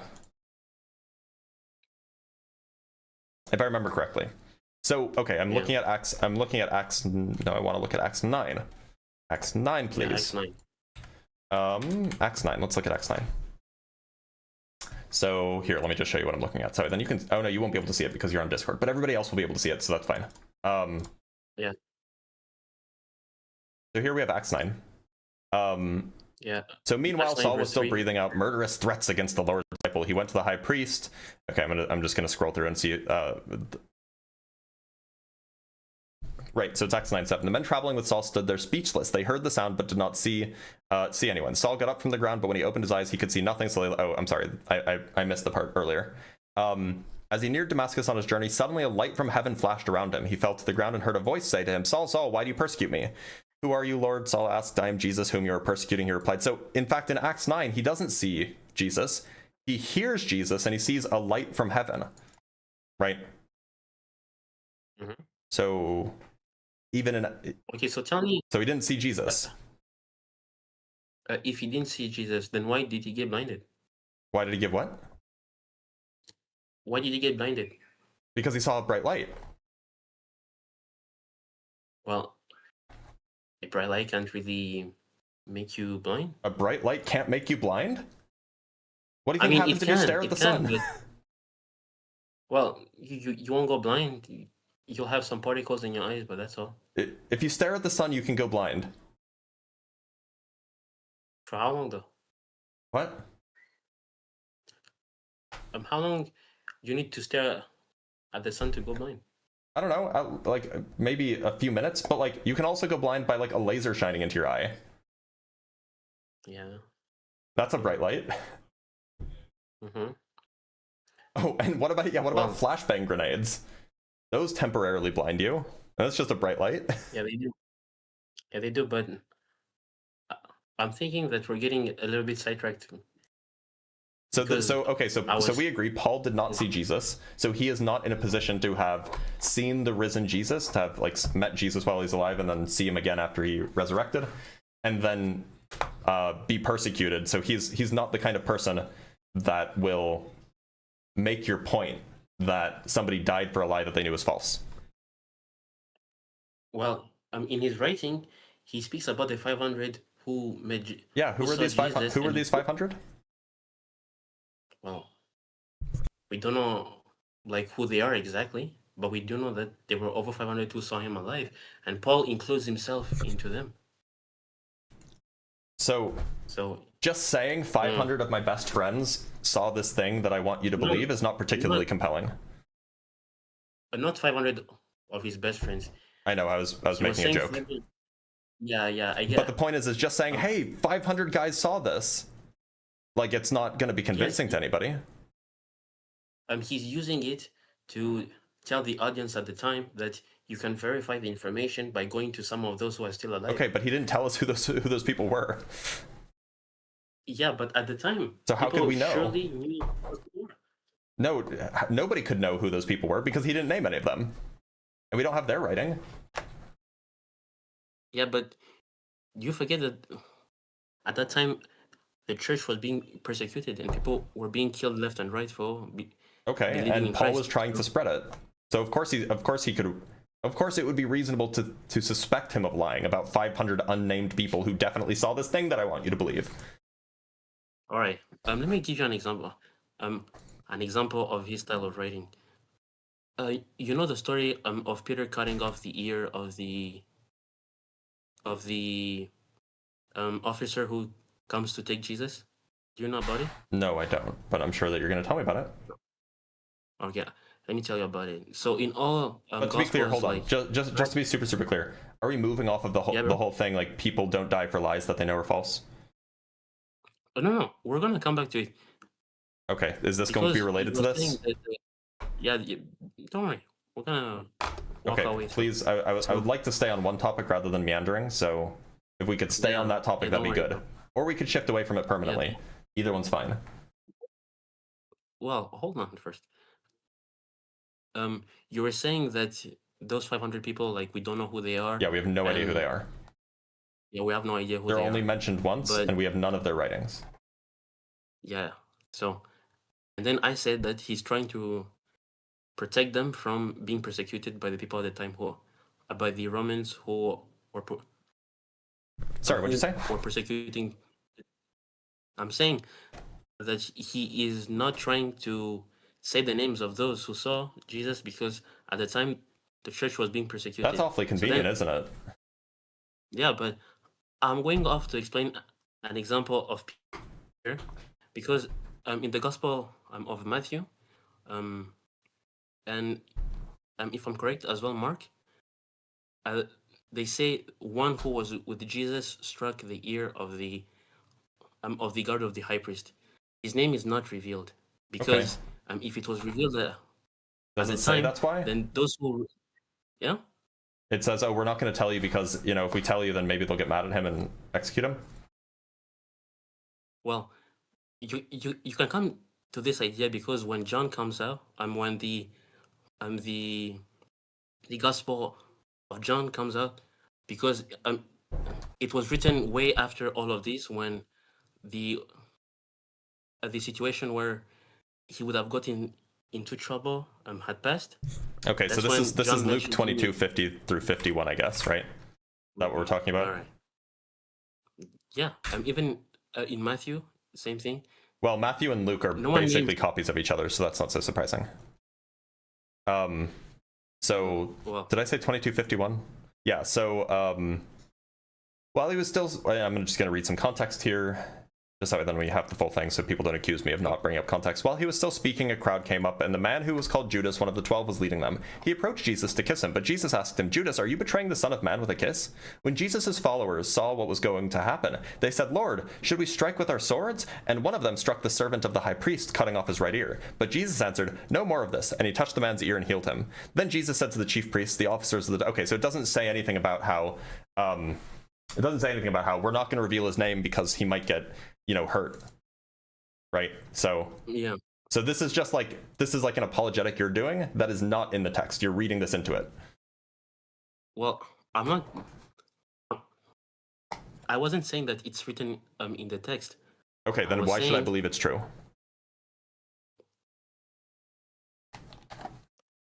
Because keep in mind, Luke was written like 60 years, maybe 50 years after Jesus died. So like the people who would have been implicated by this story would have been long dead. Well, so why would they be trying to protect the name of somebody who's probably already dead? Yeah. Paul mentions him. No. Paul, no, I mean John mentions him after after he has passed. So there is no way that anyone could put the crime on him, and therefore he's mentioned in John and not the others. How do you know that he had already and that's passed? why, Wait, how do you know he had not already passed by the time Luke was written? what? How do you know he had not already passed by the time Luke was written? Wait, he was around when Luke was around, so. I'm talking about when Luke was written. Luke was written like 50 years after Jesus died. Yeah, and all of them were around. For 50 years afterwards? Yeah. How old do you think that what, do you think that these were like 90-year-old men? Well, not 90-year-old men, but probably in their 60s to 70s, probably. How would okay, 50 years after Jesus died, if somebody is in their 50s, so that means that they would have been like maybe early 20s, and they're in their they're in like their late 70s at this point. And so and then Luke writes this, or whoever writes this, because it wasn't Luke, whoever writes this, and they're like, oh well, that our 70-year-old friend, he might get persecuted by the Romans if we include his name. And then John, who wasn't John, by the way, because John was written like 90 years after Jesus was executed, 80 years, John somehow says, but now our friend is dead, so I'm going to tell you his name. Is that what happens? Because what's the verse in John? I'd love to see this. Okay, let me pull it up. It is John. It's John 18, verse 10 to 11. Okay. Then Simon Peter, who had a sword, drew it and struck the high priest's servant, cutting off his right ear. The servant's name was Malchus. So you're talking about that one, right? Yeah. Okay. So John mentions him after his death to avoid any trouble. So to avoid do we agree that John didn't write John? Probably couldn't have. No, John wrote John. When John was written like 70 plus years after Jesus died. And? You think that John was still alive? Yes, he was. Why do you think that? Okay. All right. So we don't know the exact age of the apostles when Jesus was around, but plenty believe that they were still young, and Peter being the oldest because he was betrothed since he had a mother-in-law, but the others were not. So some of them, Wait a minute. Of them believe so that. When do we think that John died? John the Apostle, in particular. Well, we don't know when he died. We don't know when he died, but he is the one who wrote John, because towards the How do you end know of John, he was the one who wrote John? Because he said it himself that he is the one who wrote John, and he's this. I'm not sure if that's true. Students, yeah, I think I'm not sure, and I'm not a biblical scholar here, but I'm fairly certain that all of the Gospels that we have were originally anonymous. That the earliest copies that we have don't have an attribution to them. I could be wrong about that, though. It could just be about the Synoptic Gospels.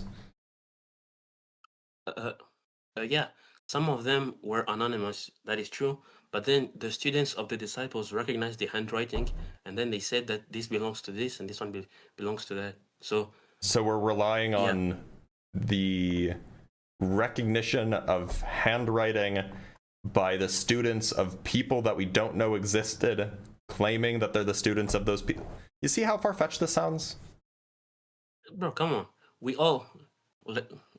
It is accepted by almost every historian. It's literally not. Existed. It's that the apostles existed, but we don't know who they are, and we don't know if we have any of their writing. Bro, we do have their writing, bro. No, we don't. We do have John. That's not what historians say. Which historians, friend? All of the like I can just show you on Wikipedia. Recent scholarship has tended to turn against positing hypothetical sources for John, while a few scholars support old ideas about debated sources like the sign source and the saying source. Sorry, that's one paragraph too late.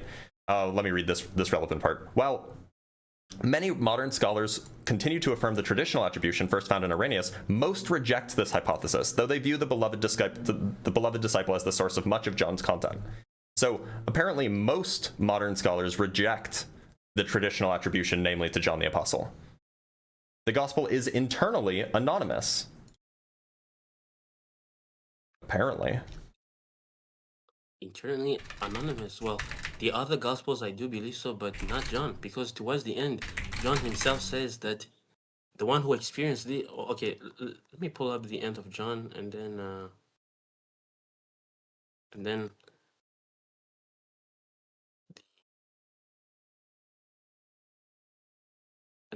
and then I read for you where he himself says that the one who experienced this is the one who wrote them.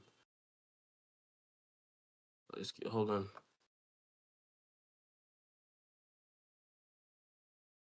Let me put it up. Let me put it up. Okay, so John 20:30. Okay.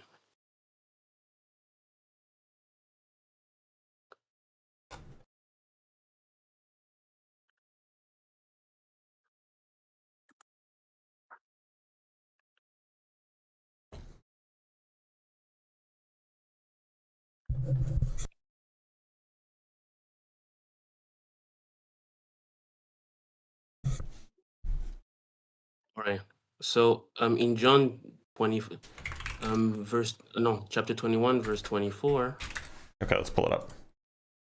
Yeah. Literally Hold on, John says this 21, is the 24. disciple. Yeah. I'm just pulling up the whole chapter. So he says, this is the disciple who testifies to these things and who wrote them down. We know that his testimony is true. Why does it say we know that his testimony is true? And who's we?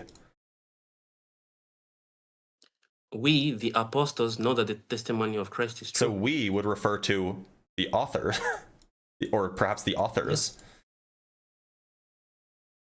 Bro, you're really, man, I don't know how I can say, but you don't want to be Like it says, convinced. this is the, like, when you say this is something, you're saying that thing that we're referring to, that's the disciple who testifies to these things and wrote them down. All right, hold on, know that his testimony, so that's if that's referring to John, then that's not the person writing this. Okay, listen, right? Let's read 22, right? Where Jesus said, Jesus answered, if I want him to remain alive until I return, what is that to you?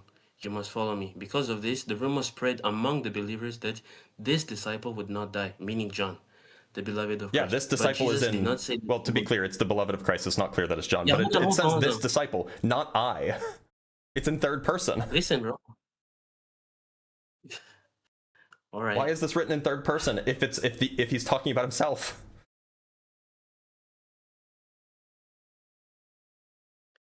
The only place that first person is used is here, as far as I can tell. In this passage, we say we know that his testimony is true. So his referring to that disciple. So if his testimony is what's being referred to, then that's somebody else rather than we who's writing it. And then we talk about if every one of them were written down, I suppose that even the whole world would not have room for the books that would be written down. So I is not the him. I is not this is the disciple. What? Why is it written in third person? Why do all of the scholars agree that they're anonymous, with the exception of a few evangelical ones? It is anonymous because, well, it's anonymous because the church was being persecuted during that period. That is why no one would say the name. But then here, the scribe of John literally says, this is the disciple who testifies to these things and who wrote them down. Yeah, so what certainly is the case is that the author of John is saying, yeah, these things that I've told you about, this is coming from John. But that doesn't mean that John's the author, right? Did you know that, do you know who J.R.R. Tolkien is? Yeah. Tolkien, yeah. Yeah, so I've heard about it. So if I remember correctly, and it's been a long time since I've read this, but if I remember correctly, in the Lord of the Rings, or maybe it's actually in the Hobbit, I don't remember which one it is, but in one of these books by J.R.R. Tolkien, he says, I am not telling you a story, and I'm paraphrasing, I'm not telling you a story, I'm merely translating a story that was told to me by the subjects of this story, right? So he just says, yeah, no, this is a real thing that happened. I'm just translating it for you. but it really happened, and it happened to the people that I'm talking about, right? Like, does that mean it's true that the hobbits exist?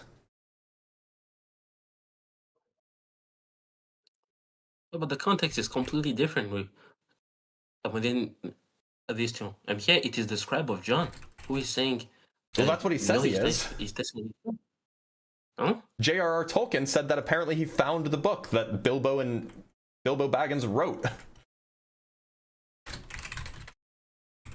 Bro, what I'm saying is completely different from this stuff of J.R.R. Tolkien, which you're talking about, bro.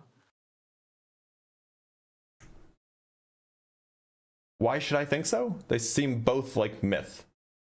Fantasy, if you will. Fantasy. Mm-hmm. Okay. All right. Well, from what I see, well, you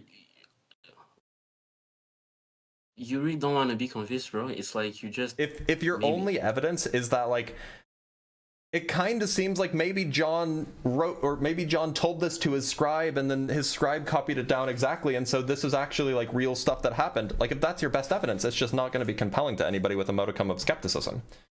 That's the issue. Yeah, but then... Like, you shouldn't have to appeal to a book written 70 years after the events occurred by somebody whom we don't know who they are, in order to convince me that miracles happened 2,000 years ago. That shouldn't be all you can give me. But before I give you the students of John, disciples of John, Polycarp, his students are the ones who recognized the writings and said that this is from Paul. And how do we know that they recognize the writings and said it's from Paul? Is that church tradition? Yeah, it is church tradition. Why is it that the only place you can find evidence for this stuff is within church tradition and within the Bible? Why isn't there anything external that we can verify that comes from an objective, non-biased source? External, because these things happened within the church. So how you understand that the church is biased, right? The church has an interest in promoting the stories of Jesus, right? Well, I won't go that far. Like, this is a biased source. Let me give you an example of the book of Hebrew. The book of Hebrew in the church was longly debated to see whether or not it should be added into the canon scriptures, because no one was really sure of which apostle it came from. Okay, so is this going to be more internal claims? Internal claims? Yeah, like, is this going to be more stuff like in the Bible that you're saying is true because the Bible is true? Well, it's because not the church said it's true. In the church no, it's in the church history, not in the Bible in of itself. Okay, so you're saying that this is true because the church says it's true? No, because the church debated for a long time, trying to find out who was the author of the book of Hebrews, in order to justify adding it into the canon scriptures. So this should show you that even though, the church has an interest in pushing Christ, but they also have the integrity of not putting stuff in that nobody's sure of, or there's no proof or evidence whatsoever. So then why is the book of Hebrews included? Because they managed to find out from who it comes from. But we don't know who it's come from. It's just traditionally attributed to Paul. Yeah. But that's not like we don't know who wrote it. Apparently, modern biblical scholarship mostly rejects the Pauline authorship. Okay. Well. And now, look, do you think that the Book of Enoch is scripture? Well, not scripture, but I do believe it holds truth. Do you think? But it has been excessively mystified, right? Why is it that because Jude quotes? Yeah, go ahead. I was exactly about to bring that up.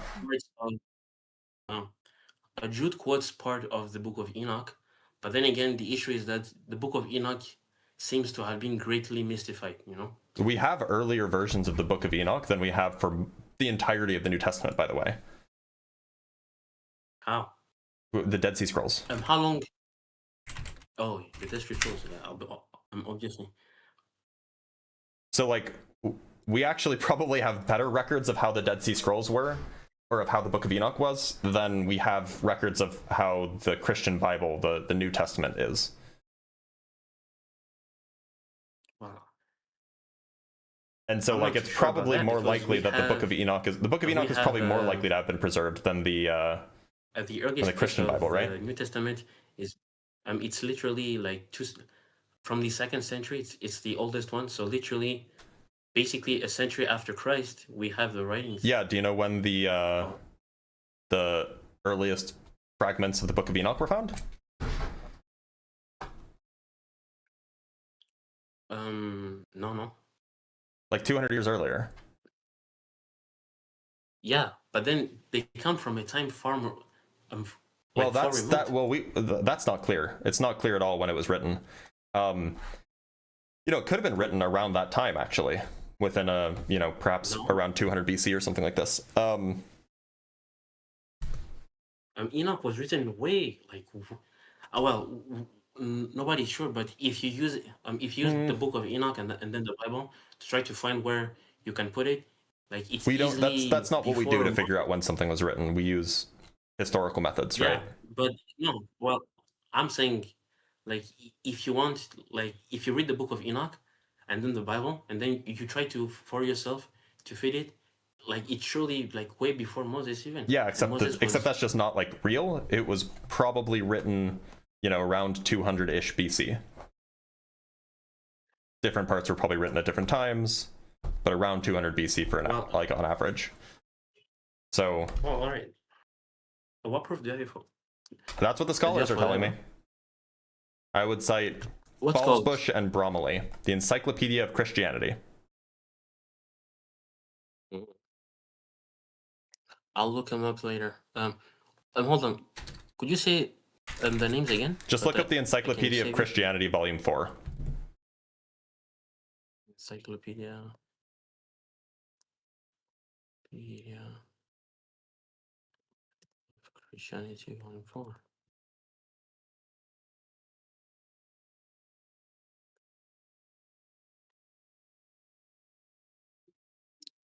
Okay, I saw it. I'm going to look into it a little bit later on. Look, you've been on for a while, and it doesn't seem like we've made a lot of progress because it seems like you're relying on an internal consistency, whereas I'm asking for external evidence. So I'm going to let you go, but thank you for being here, Christus follower. I do appreciate it. All right, see. Okay, see you, bro. Take care. All right, let's read some super chats and we'll bring on our next guest.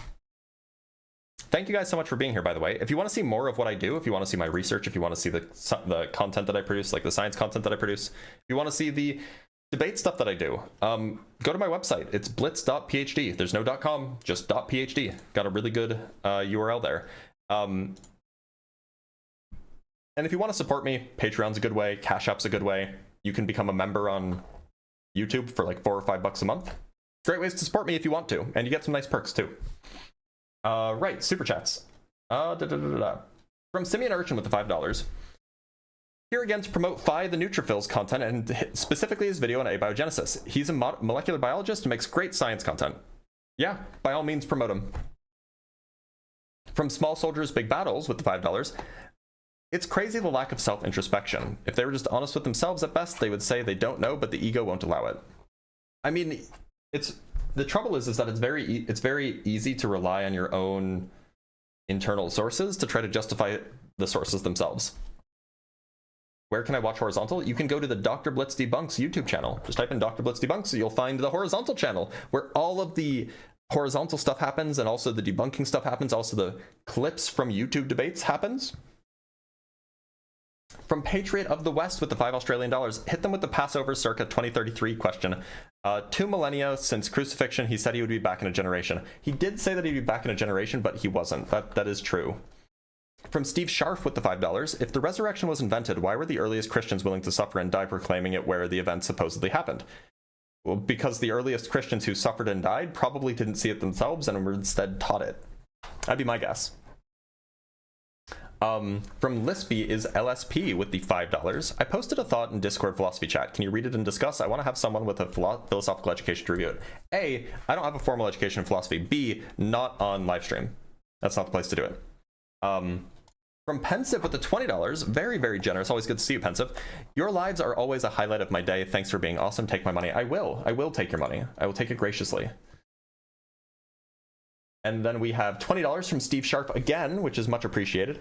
I just want to spread the good news or the gospel. If you choose to believe or not is ultimately on you. Jesus died for our sins so that we may join him in heaven and not spend eternity in a real place called hell. Well, I don't think that that's real, but if you want to spread the gospel by continuing to send super chats, who am I to stop you? From Mika Makapo with the £5. Nope, I'm just not quite getting it. Could Steve Sharp try again with another $20 super chat, please? That'd be good. Yeah, I don't get it either. And from Mike Angel with the $2, pick a taco, carnitas or asada. Probably asada. All right, let's bring up our next guest.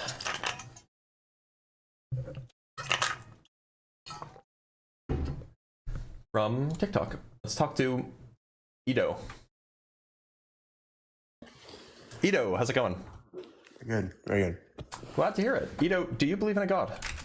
Yeah, I do believe in God. And which one would that be? Okay, I'm actually a Jewish person. Okay, so, cool. Okay. So why should I believe in the Jewish God? Okay, so basically, like, I don't really like the other arguments that were presented. Me neither. Oh, where'd he go?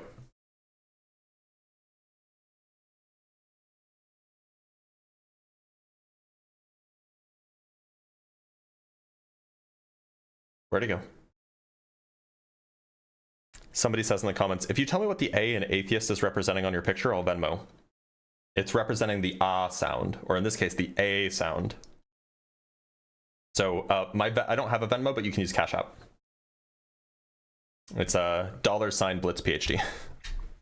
Hey, can I give you the? Yeah, sorry. The example that I want to give you is in the Talmud. Okay. Yep, sure. Are you familiar with that? I'm familiar. I haven't read it, but most people haven't. Okay, thank you. It actually states the average lunar year. Okay. Sorry, the average what? Lunar year. Okay. What about it? It states that. When you're off the app, I can't hear you, by the way. Okay. Sorry, because I'm trying to look at the I have it on Google. So I'm trying to look at it.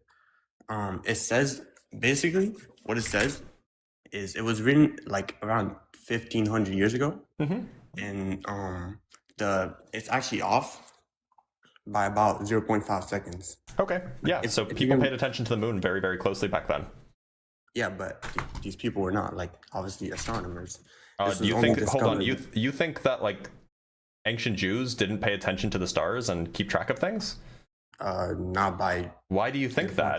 That was like it was so incredibly important to ancient Jews to know what was going on in the sky, because what was going on in the sky was exactly how they would determine when to start certain festivals. Yeah, but no one else ever knew that until NASA came and confirmed. Why do you think that nobody knew this? Also, I'm not actually sure if this is true that they were able to get it. Like I've encountered this apologetic before that it was just that like I've encountered the apologetic before that they knew how accurate they knew it to extreme accuracy. But I have a problem with this because the Talmud is not divinely inspired. The Talmud is not scripture. So suppose for a moment that you're right. The rabbis they did know the Lunar New Year to extreme precision. Okay. They're not God. They weren't prophets of God. They were rabbis. So at best, this is just an unexplained, it's kind of weird that the rabbis were able to figure this out, but rabbis do not speak for God. They don't talk to God. So. Okay. I'm guessing you're familiar with what the oral Torah is, right? Yeah. The claim is that these stories were passed down. The law was passed down. I think that you would need to demonstrate that this law was that this was actually law and stories that were indeed passed down, rather than just manufactured by the rabbis of the Second Temple period, perhaps, or perhaps the late exilic period. Okay. Well, a lot of the laws in the Old Testament are very unspecific. Like, do you know what a tzitzit Why would you is? Why would you call it the Old Testament? You're Jewish. Okay, yeah, I'm sorry. You know, It's just weird. English. You know. There's a lot of the we would call it like, you know, you would call it like the Bible, or you'd call it the Hebrew Bible if you want to be specific. Anyway, go ahead. Yeah. So basically, like a lot of, you know what a tzitzit is, right? Yeah, it's a fringe. Yeah. So basically, if you don't know what a tzitzit is, how are you supposed to know like how to put it and stuff? The Bible is very unspecific when like telling you like, and when instructing you on how to put a tzitzit. It literally just said, put a tzitzit. Please search it up if you don't believe me. I'm aware it says the tzitzit should hang from your, it's like you should have fringes that hang from your clothes, and like I can go find the verse if you want. So, and there's a lot of other examples. One sec, let me see if I, yeah, it's Leviticus 19:19 I think is the one that I'm thinking of. Yeah, it's no, it's not Leviticus 19:19. Is it this one? No, this is why can't I find it? This is why AI is useless. Yeah. That's not actually, okay, here we go. Numbers 15:38. Tell them to make tassels on the corners of their garments throughout their generations and put a cord of blue on the tassel of each corner. I mean, it actually is kind of explicit. Like, put tassels on the corners of your clothes. There you go. That's the instruction. But it doesn't. But it doesn't say color. It doesn't say. It does say color. It says, and that they put upon the fringe of the borders a ribbon of blue. Yeah, it does say the color. But it doesn't say exactly, for example, what the tzitzit itself should be. A tzitzit should be white. It's a fringe. Well, no, I mean, that's the oral tradition. It does, the Torah doesn't say that, right? Okay, so without it, we would probably have like pink tzitzit. Okay, yeah, maybe we would. Why would we have that? Because it doesn't say in the book. Exactly. That's why we need the oral Torah. No, well, you don't need the oral Torah. You could have looser laws. The oral Torah is there in part because they didn't want looser laws. Exactly. But that doesn't mean that that oral Torah actually came from the same time as, say, the Book of Numbers came from, right? Okay. How about Shabbat? Like how to keep Shabbat. Again, this seems like the ritualization of otherwise kind of vague instructions that were described, or vague traditions that were kind of described and held in the, say 2,500 years ago. It sounds like probably what happened is that you have a religious community arising like 2,500 years ago, say in the Babylonian exile, and they have a tradition of doing something a certain way, and then a few hundred years later, that tradition maintains, and so the rabbis write it down. They write down what the tradition is, but that doesn't mean that the tradition was law. It just means that it's tradition. Well, I don't quite agree with that because that's the thing that you have to prove. Okay. Well, I want to come back to my point real quick. Sure, go ahead. Can you just search it up? Like, can you just search up real quick a Talmud lunar year versus a Nafta lunar year, like lunar year? Sorry. Sure. Okay. Okay, so I don't think that this is actually true, but we can read it. So in the Gemara, Rabban Gamliel says that the average length of a lunar month is 29.530594 days. NASA, with years of, well, hold on, I don't think it actually says that, but NASA, with years of research using satellites, telescopes, laser beams, I'm just reading on a Jewish website, actually, laser beams and supercomputers calculated the mean length of the lunar month as 29.5305.588 days. That's the claim. The difference is so small. How could they have known? And so the question is this actually true? So what we can do is we can go look at the relevant parts of the Talmud. Let's take a look at that. Yeah, so we can do that. So I'll just show you what I'm reading, by the way, so you can see it. This is on rationalistjudaism.com. So this is a Jewish person. Let's consider whether the claim is on the outset reasonable. Recall that Chazal did not know where the sun goes at night. Accordingly, it does not seem that they had supernatural sources of knowledge for astronomy. Fair. Still, one could argue that perhaps the supernatural knowledge was only for particular things. So let's look at what Rabban Gamliel actually said and the context in which he said it. The sages taught in Baraita, once the sky was covered with clouds and the form of the moon was visible on the 29th of the month, the people thought to say that the day was the new moon, and the court sought to sanctify it. Rabban Gamliel said to them, "This is the tradition that I received from the house of my grandfather. The monthly cycle of the renewal of the moon takes no less than 29.5 days, plus 2/3 of an hour, plus 73 of the 1080 subsections of an hour." So looking at the Gemara, we see that it is being misrepresented. He was not giving the average length of the lunar month. Instead, he was giving the minimum length of the lunar month. Oh, that's interesting. He explicitly says this. It takes no less than. And it's also the context in which he was responding to the question about whether it could be Rosh Chodesh already. The lunar months actually vary in length by several hours because the speed of the moon's rotation around the Earth is not uniform, blah, blah, blah, blah, blah. So this is, and we're just looking at this. You and I, we're reading together, okay? So apparently, and we could go look at Rosh Hashanah 25a if you want to make sure that this is an actual quote. But so long as it's true, and by the way, do you speak Aramaic? I speak Hebrew. Okay, so do you know if Rosh Hashanah 25a was written in Hebrew or Aramaic? I'm not sure. I'm sorry. Okay, we can just go check because we can. I just don't know because I know that some of the Talmud was written in Hebrew and some of it was written. Some of it was written in Aramaic, right? Don't care. Okay, we'll just Google this and we'll see if it was. We'll just go pull up the original. Yeah. Here, we'll use Safari. It's Hebrew. It's Hebrew. It's Hebrew. Okay. Well, I mean, it's so. Yeah. Okay. That's plausible. Okay. So then we can just go. We can confirm. Does it actually say? Because you know Hebrew. The monthly cycle of the renewal of the moon takes no less than 29.5 days. So let's go see if that's actually what it says. Just want to find the relevant part. Because we want to see if we can trust this source, right? Yeah. I think it's here. Yeah, okay. So this part. Here. Okay. And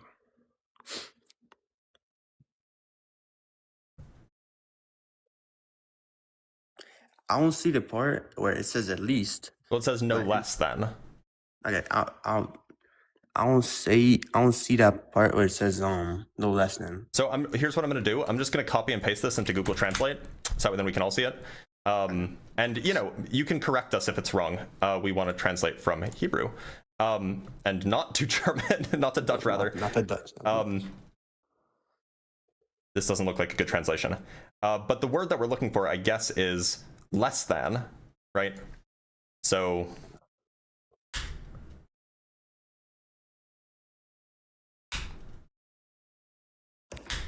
What does this what does this phrase mean? From what I know, it's referring to the time. So at least Google is translating it as less than. I'm not sure about that because the word ptucha, at least in modern Hebrew, pechuta, at least in modern Hebrew, is not exactly referring to that. So what would this phrase mean? Because this is tenths, right? Okay, yeah. Okay, so then what does this word mean? It is from the root of less than. Okay. So it's like less than 10, perhaps. Yeah, something like that. So it's at least not completely fabricating it, that we're talking about it, that the renewal of the moon takes no less than 29.5 days plus 2/3 of an hour plus 73 of the 1080 subsections of an hour, right? At least it's not making this up. This isn't an unreasonable translation. That's what Safaria also gives us, right? No less than 29.5 days. And Safaria is going to give us Safaria is a good source, right? Yeah, it is. I'll read it. So the claim is not true as written because this is the minimum amount of time. And the minimum amount of time changes. But I guess we can keep looking at what this person says about this. Yeah, I'm gonna do that. The duration that he gives as being the minimum length of a month is actually the mean length of a lunar month as used in the Jewish calendar. That's interesting. So why did he say it's the minimum rather than the mean? Okay, interesting. What Rabban Gamliel originally said, which makes sense as a response to the situation discussed in the Gemara, was that the monthly cycle is no less than 29 days. Much later, someone added the additional units of time to the text, mistakenly thinking that it should be corrected to the mean value. So he's claiming that it's a mistake. No, he's claiming that somebody added more stuff to the text afterwards, after Rabban Gamliel said that it was no less than 29 days. So the idea is that the original was the monthly cycle of the renewal of the moon takes no less than 29 and a half days. And then somebody else added plus 2/3 of an hour, plus 73 of the 1080 subsections of an hour. Wait, so what does the original claim say about the time? Well, the claim is that it's not clear who said this about whether Rabban Gamliel actually said this, right? That's the claim that's being made on this blog or whatever it is.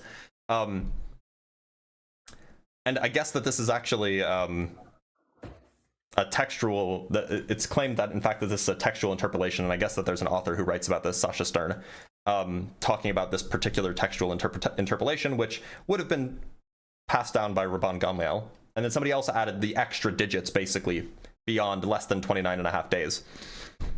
And so then the question is where does this number come from? Where does the rest of this come from, right? Okay. So apparently the number that's given is the average time, not the minimum time. That's the average time as used in the actual Jewish calendar. So then why don't we keep reading? It's not a long article. Yeah. Okay, so there's no way to know when this textual interpolation took place, but what we do know is that whenever after Rabban Gamliel the average length of the lunar month was known, the exact same figure was known in antiquity by other people, and even earlier. The exact duration of the month found in the Gemara was already given by Ptolemy in base 60 notation in the 2nd century CE. He in turn was quoting Hipparchus from the 2nd century BC, nearly 200 years before Rabban Gamliel, and Hipparchus in turn had received this value from the ancient Babylonians. There have even been discoveries of Babylonian cuneiform tablets which contain this number.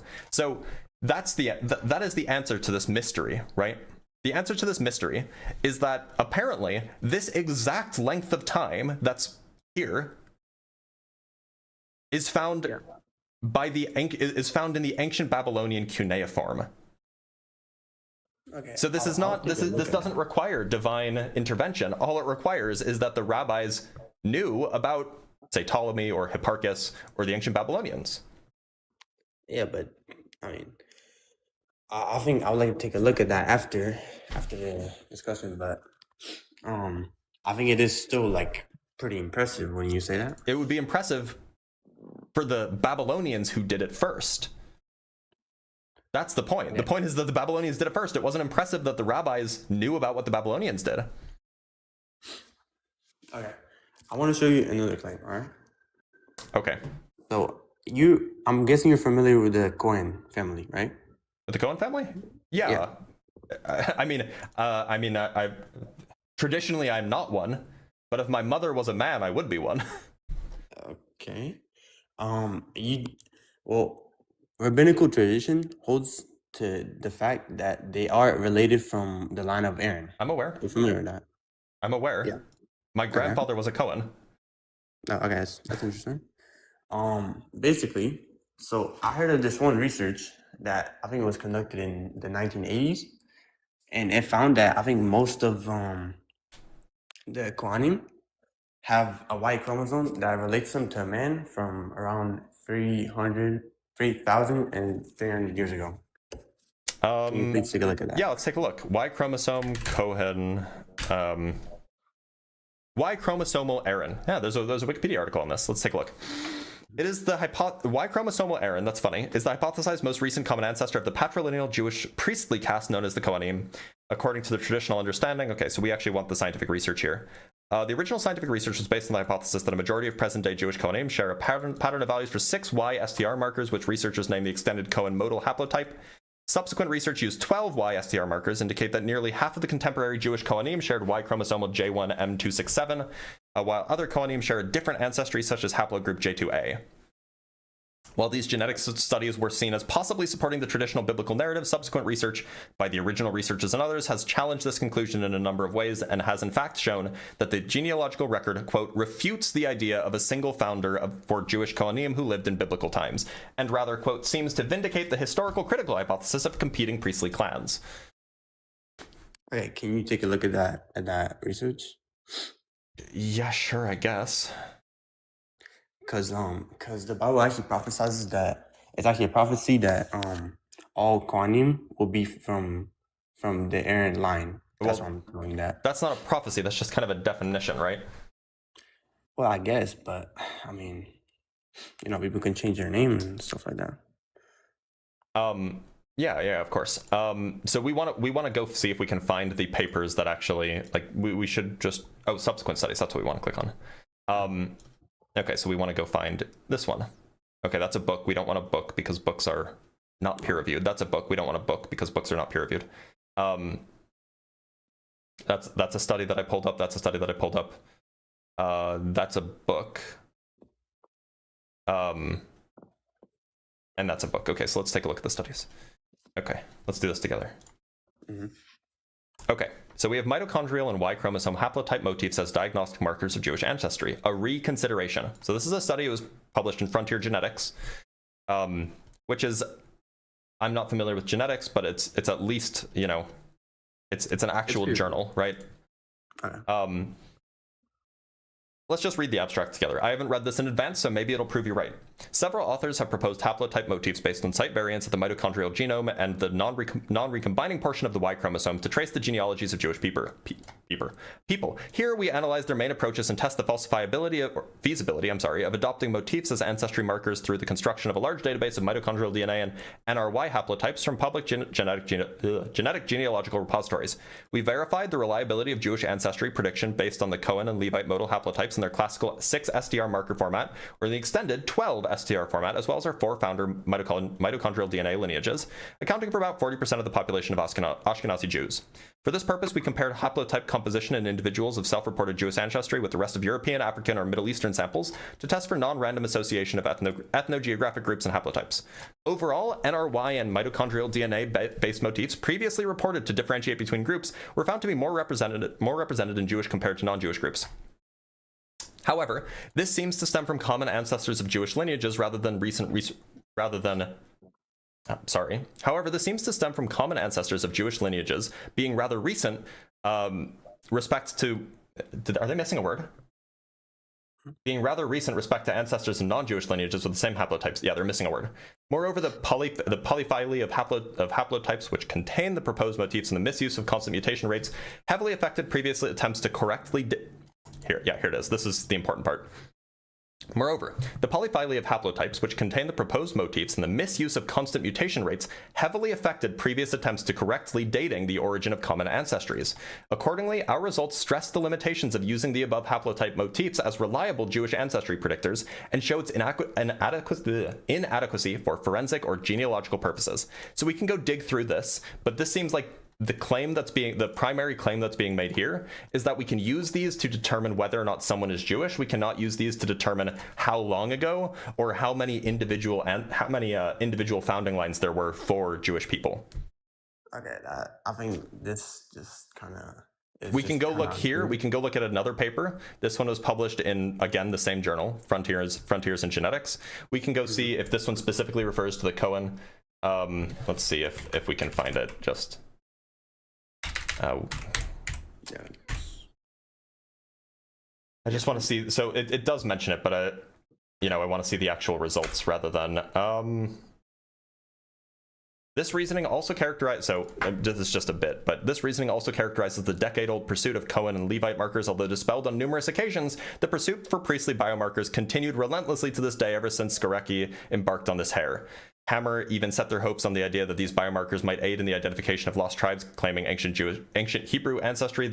So apparently this has been dispelled on numerous occasions.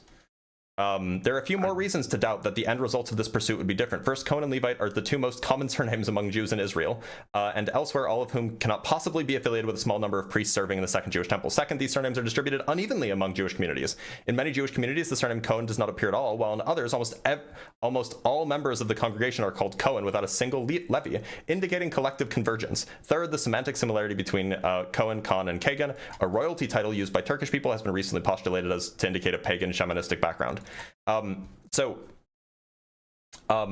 It's not clear that the studies that have been conducted on the Cohen and Levite genes are good, is what that one's saying. And we can look here for the genetic variation, the R1 clade among the Ashkenazi Levites Y chromosome. We can see if this says something about the Levites or the Cohen genes as well. But it seems like, at least according to these two, the first two, that this is just not something that's actually like taken seriously nowadays. And maybe it may have been taken seriously in the 80s, but not anymore. Okay, I think it's still like both my claims are kind of unclear, but I don't think they're like conclusively like disproven. Would you agree with that? I would say that you would need to provide strong evidence that either of them are. Well, the first claim has been not disproven insofar as it has been undermined, namely that the Rabban Gamliel just wasn't the first person to say exactly how long a mean lunar month was. That apparently is far older. So that's been undermined because that doesn't prove divinity at all. And this claim about the Cohen, the Cohen name being associated strictly with patrilineal descent seems to not be taken seriously in genetics communities, at least. Yeah, but what if, like, for example, the thing about the Babylonian, like the number, the lunar year, what if they got that from the Jewish tradition? Like obviously that's an empty claim, but what if And if my grandmother had wheels, she'd be a bicycle. Like, we can talk about what ifs all you want. Yeah, but I mean, I think it's just kind of unclear. It's not unclear. It's pretty clear. You can make up a story to try to rescue the claim, but the data is pretty clear here. I mean, in fact, we could actually just go back and look at the claim that we talked about, and we can just go find how old this claim is, the Babylonian claim is. Here,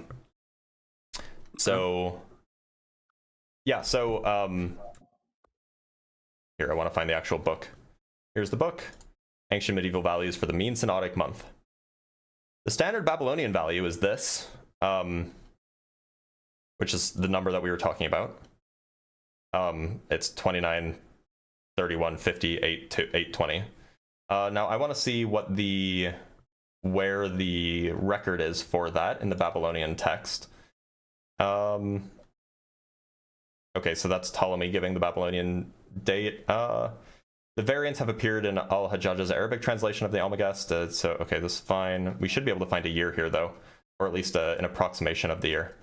The Jewish tradition for M presents a number of problems. Okay, that's not really relevant. I want to find where, because this was apparently the reference with the Babylonian cuneiform that has that number. It's this one. So we can just go see if we can find this. All right, let's see if we can find this. Because then we can just get a date for these things, right? Okay.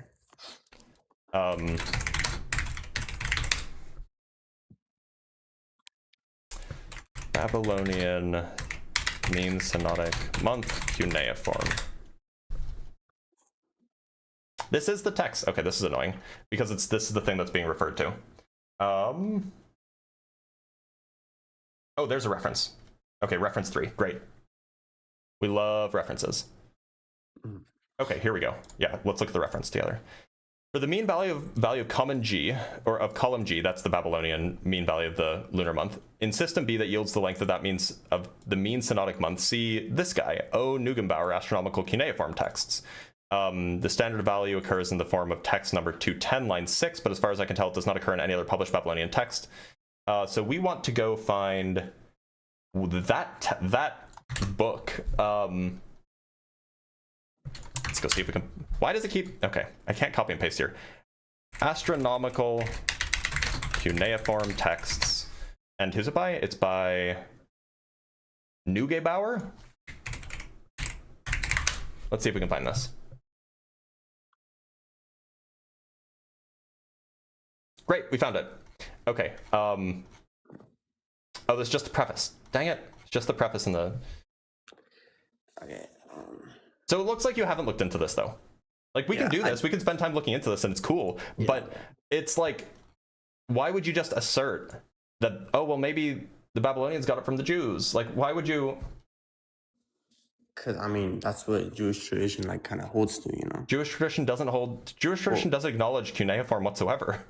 Well, not exactly that, but it states that that the Jewish claim of that is older than the Babylonian.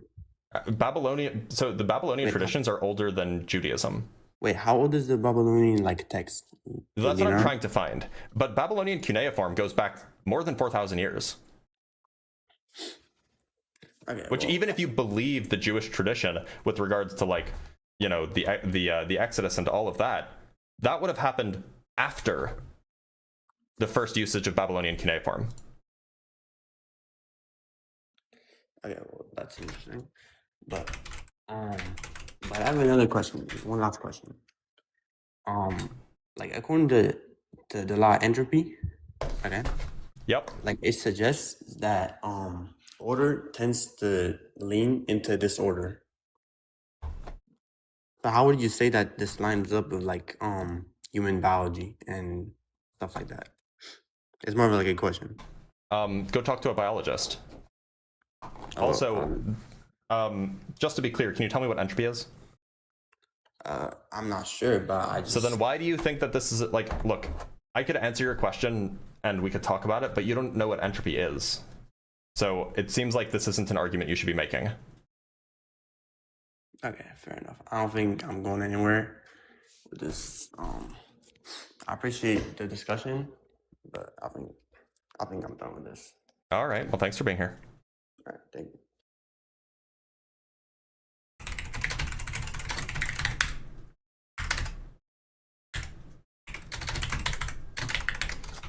It's a bummer. From Walkalot with the 1,000 Norwegian kroners, which I think is actually quite a lot. So thank you so much. That is $108. Very, very generous of you, Walkalot. Thank you so much. Let's get 100 W's for Walkalot. From Vintage Gaming with the $5. A takeaway from the time question I asked you and Ian. If movement stopped, would time stop? If God is outside of time, he would be infinitely small. Why would he be infinitely small? Oh yeah, no, that makes sense. I kid. From Christopher Sanford with the £5. Ha! You just displayed your narrow dogmatic predisposition, Blitz. If your grandma had wheels, she might have been a skateboard. Checkmate, atheist. You got me there. I've been had. All right. We have time for another short one. So let's bring up Red Buyasa. I don't know how to pronounce that. I hope I got it right. Red, how's it going? What's up? Red, do you believe in God? Yes, to an extent. To an extent. To an extent, yeah. Okay. Well, look, I don't believe in God. Can you convince me to believe in the God that you believe in? To an extent? I guess more of a Hindu. Okay. Cool. I believe in the Hindu theory of creation. Sure.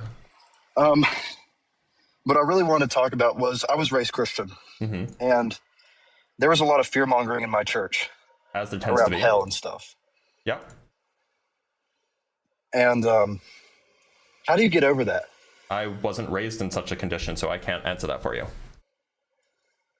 I was just wondering if you knew anything about that. But So the reason I believe more in the... If you want advice, a good place to get it would be, I mean, you could go to therapy, but more specifically, if you reach out to the Recovering from Religion Foundation, they deal with a lot of that kind of trauma that you get from growing up in like a evangelical Christian church. So, you know, definitely reach out to them, and they might have something useful to give you, some useful advice. But yeah, I could tell you my argument for Hinduism, and a lot of it is centered around fear mongering. There isn't much fear mongering among modern Hindus, I wouldn't say, or at least the ones that I know. And okay, but how does their that make theory it for true? creationism, well, their theory for creationism seems to align more with modern science, most other religions as well. Their theory that the universe is constantly expanding and contracting, oscillating universe. Cool. And their view on metaphysics, the idea that everything comes from consciousness. You cannot perceive outside of your own consciousness. Okay.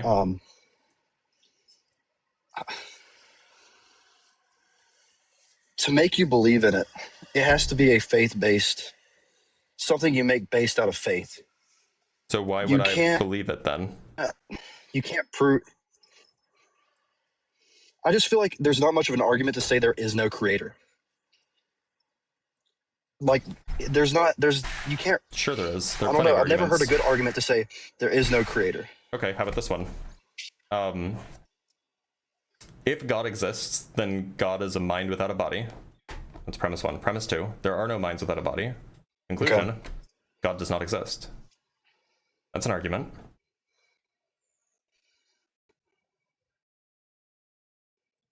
Okay, yeah, can you explain that in further detail for me? I'm genuinely trying to listen. Like, I want to learn from Yeah, this. look, we have good reason to think that all of the minds that we encounter in the world are attached to bodies. And if God exists, then God is a mind without a body. So we have good reason to think that God doesn't exist, because then there would be a mind without a body. And we have no reason to think that there are minds I think I without understand bodies. that. Okay, yes, I understand that. What other arguments do you have against Depends on which not God you believe in. religions, but just other arguments against in general? Yeah, another one Okay. would be something like, What are your arguments against Hinduism? I don't know the metaphysics of Hinduism well enough to have specific arguments against Hinduism. What I can offer you is arguments against the divine creator, I understand. period. But I don't know the metaphysics of Hinduism particularly well. Yeah. Just other arguments. Yeah, so I just offered you one. Another would be that, let me pull it up. From my Yeah. notes, which, by the way, for those who are interested, if you want access to my notes, you can get them for the low price of like $4 or $5 a month by, becoming a member. These are my personal notes, and I don't just give them out for free. Right, so yeah, premise 1, God has a mind. Minds have, premise 2, minds have either changing mental states or unchanging mental states. Therefore, God has either a changing mental state or an unchanging mental state. However, change only occurs in time, and God exists outside of time. Therefore, God has an unchanging mental state. That makes sense. However, acting upon one's will changes one's mental state. For example, from something like, I have the will to do X and have not done X, to I have fulfilled my will of doing X. And so, because God has an unchanging mental state, God cannot act upon his will. However, an agent is a being that has a will and can act upon it. Therefore, God is not an agent, i.e. is not a person. So this is to say, God is an unthinking book rather than, if God exists, God is an unthinking book rather than an agent that makes decisions and takes actions. That is one of the best arguments I've heard for atheism. I don't listen to you much. I just came upon your live and I was like, yeah, this guy seems really knowledgeable. I'm going to be honest. I kind of just want to hear your arguments against it. Okay. I don't know if I should say it, but you've kind of convinced me. Well, I'm glad I could be of service. It's been great talking to you. I think I'm going to subscribe to your YouTube and stuff, man. Do it. Yeah, do it. But Red, I'm going to let you go, but thank you so much for also, being here. I'm sorry for the bad signal here. I'm outside. You're fine. Yeah. Have a good no one, problem, man.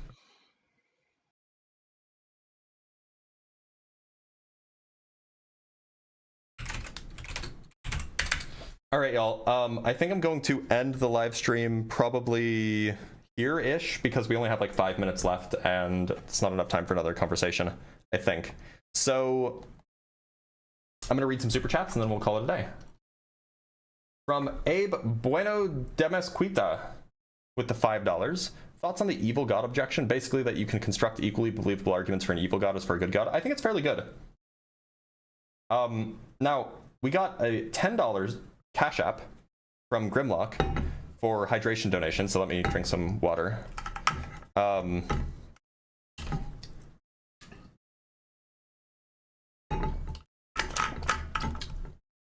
And then we also got a $200 super chat for buy a keyboard with a reliable A key. You know what? Maybe it's time to do it. I just really like this keyboard, okay? It's like my favorite keyboard. And I don't know if they make them anymore. So I'll have to look.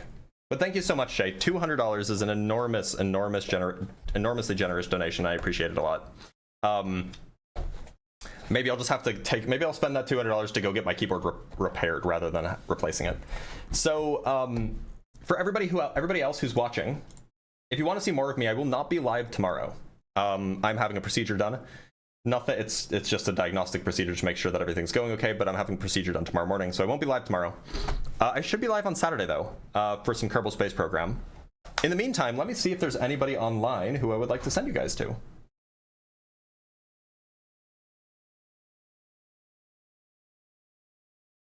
I can send you guys over to Dalton. Dalton's live. So if you guys don't know the Bible guy, one sec, the Bible guy. If you guys don't know the Bible guy, here's his account. Lovely guy, very funny, very knowledgeable about the Bible, hence the name. Let's all go raid the Bible guy. You know, and make sure that he that when you enter his live stream, make sure that you say that you were sent by Blitz or something like that. You know, something to that effect. All right, y'all. I will see you guys tomorrow. I'm gonna go hang out in Dalton's live stream. Not tomorrow. I'm sorry, on Saturday, and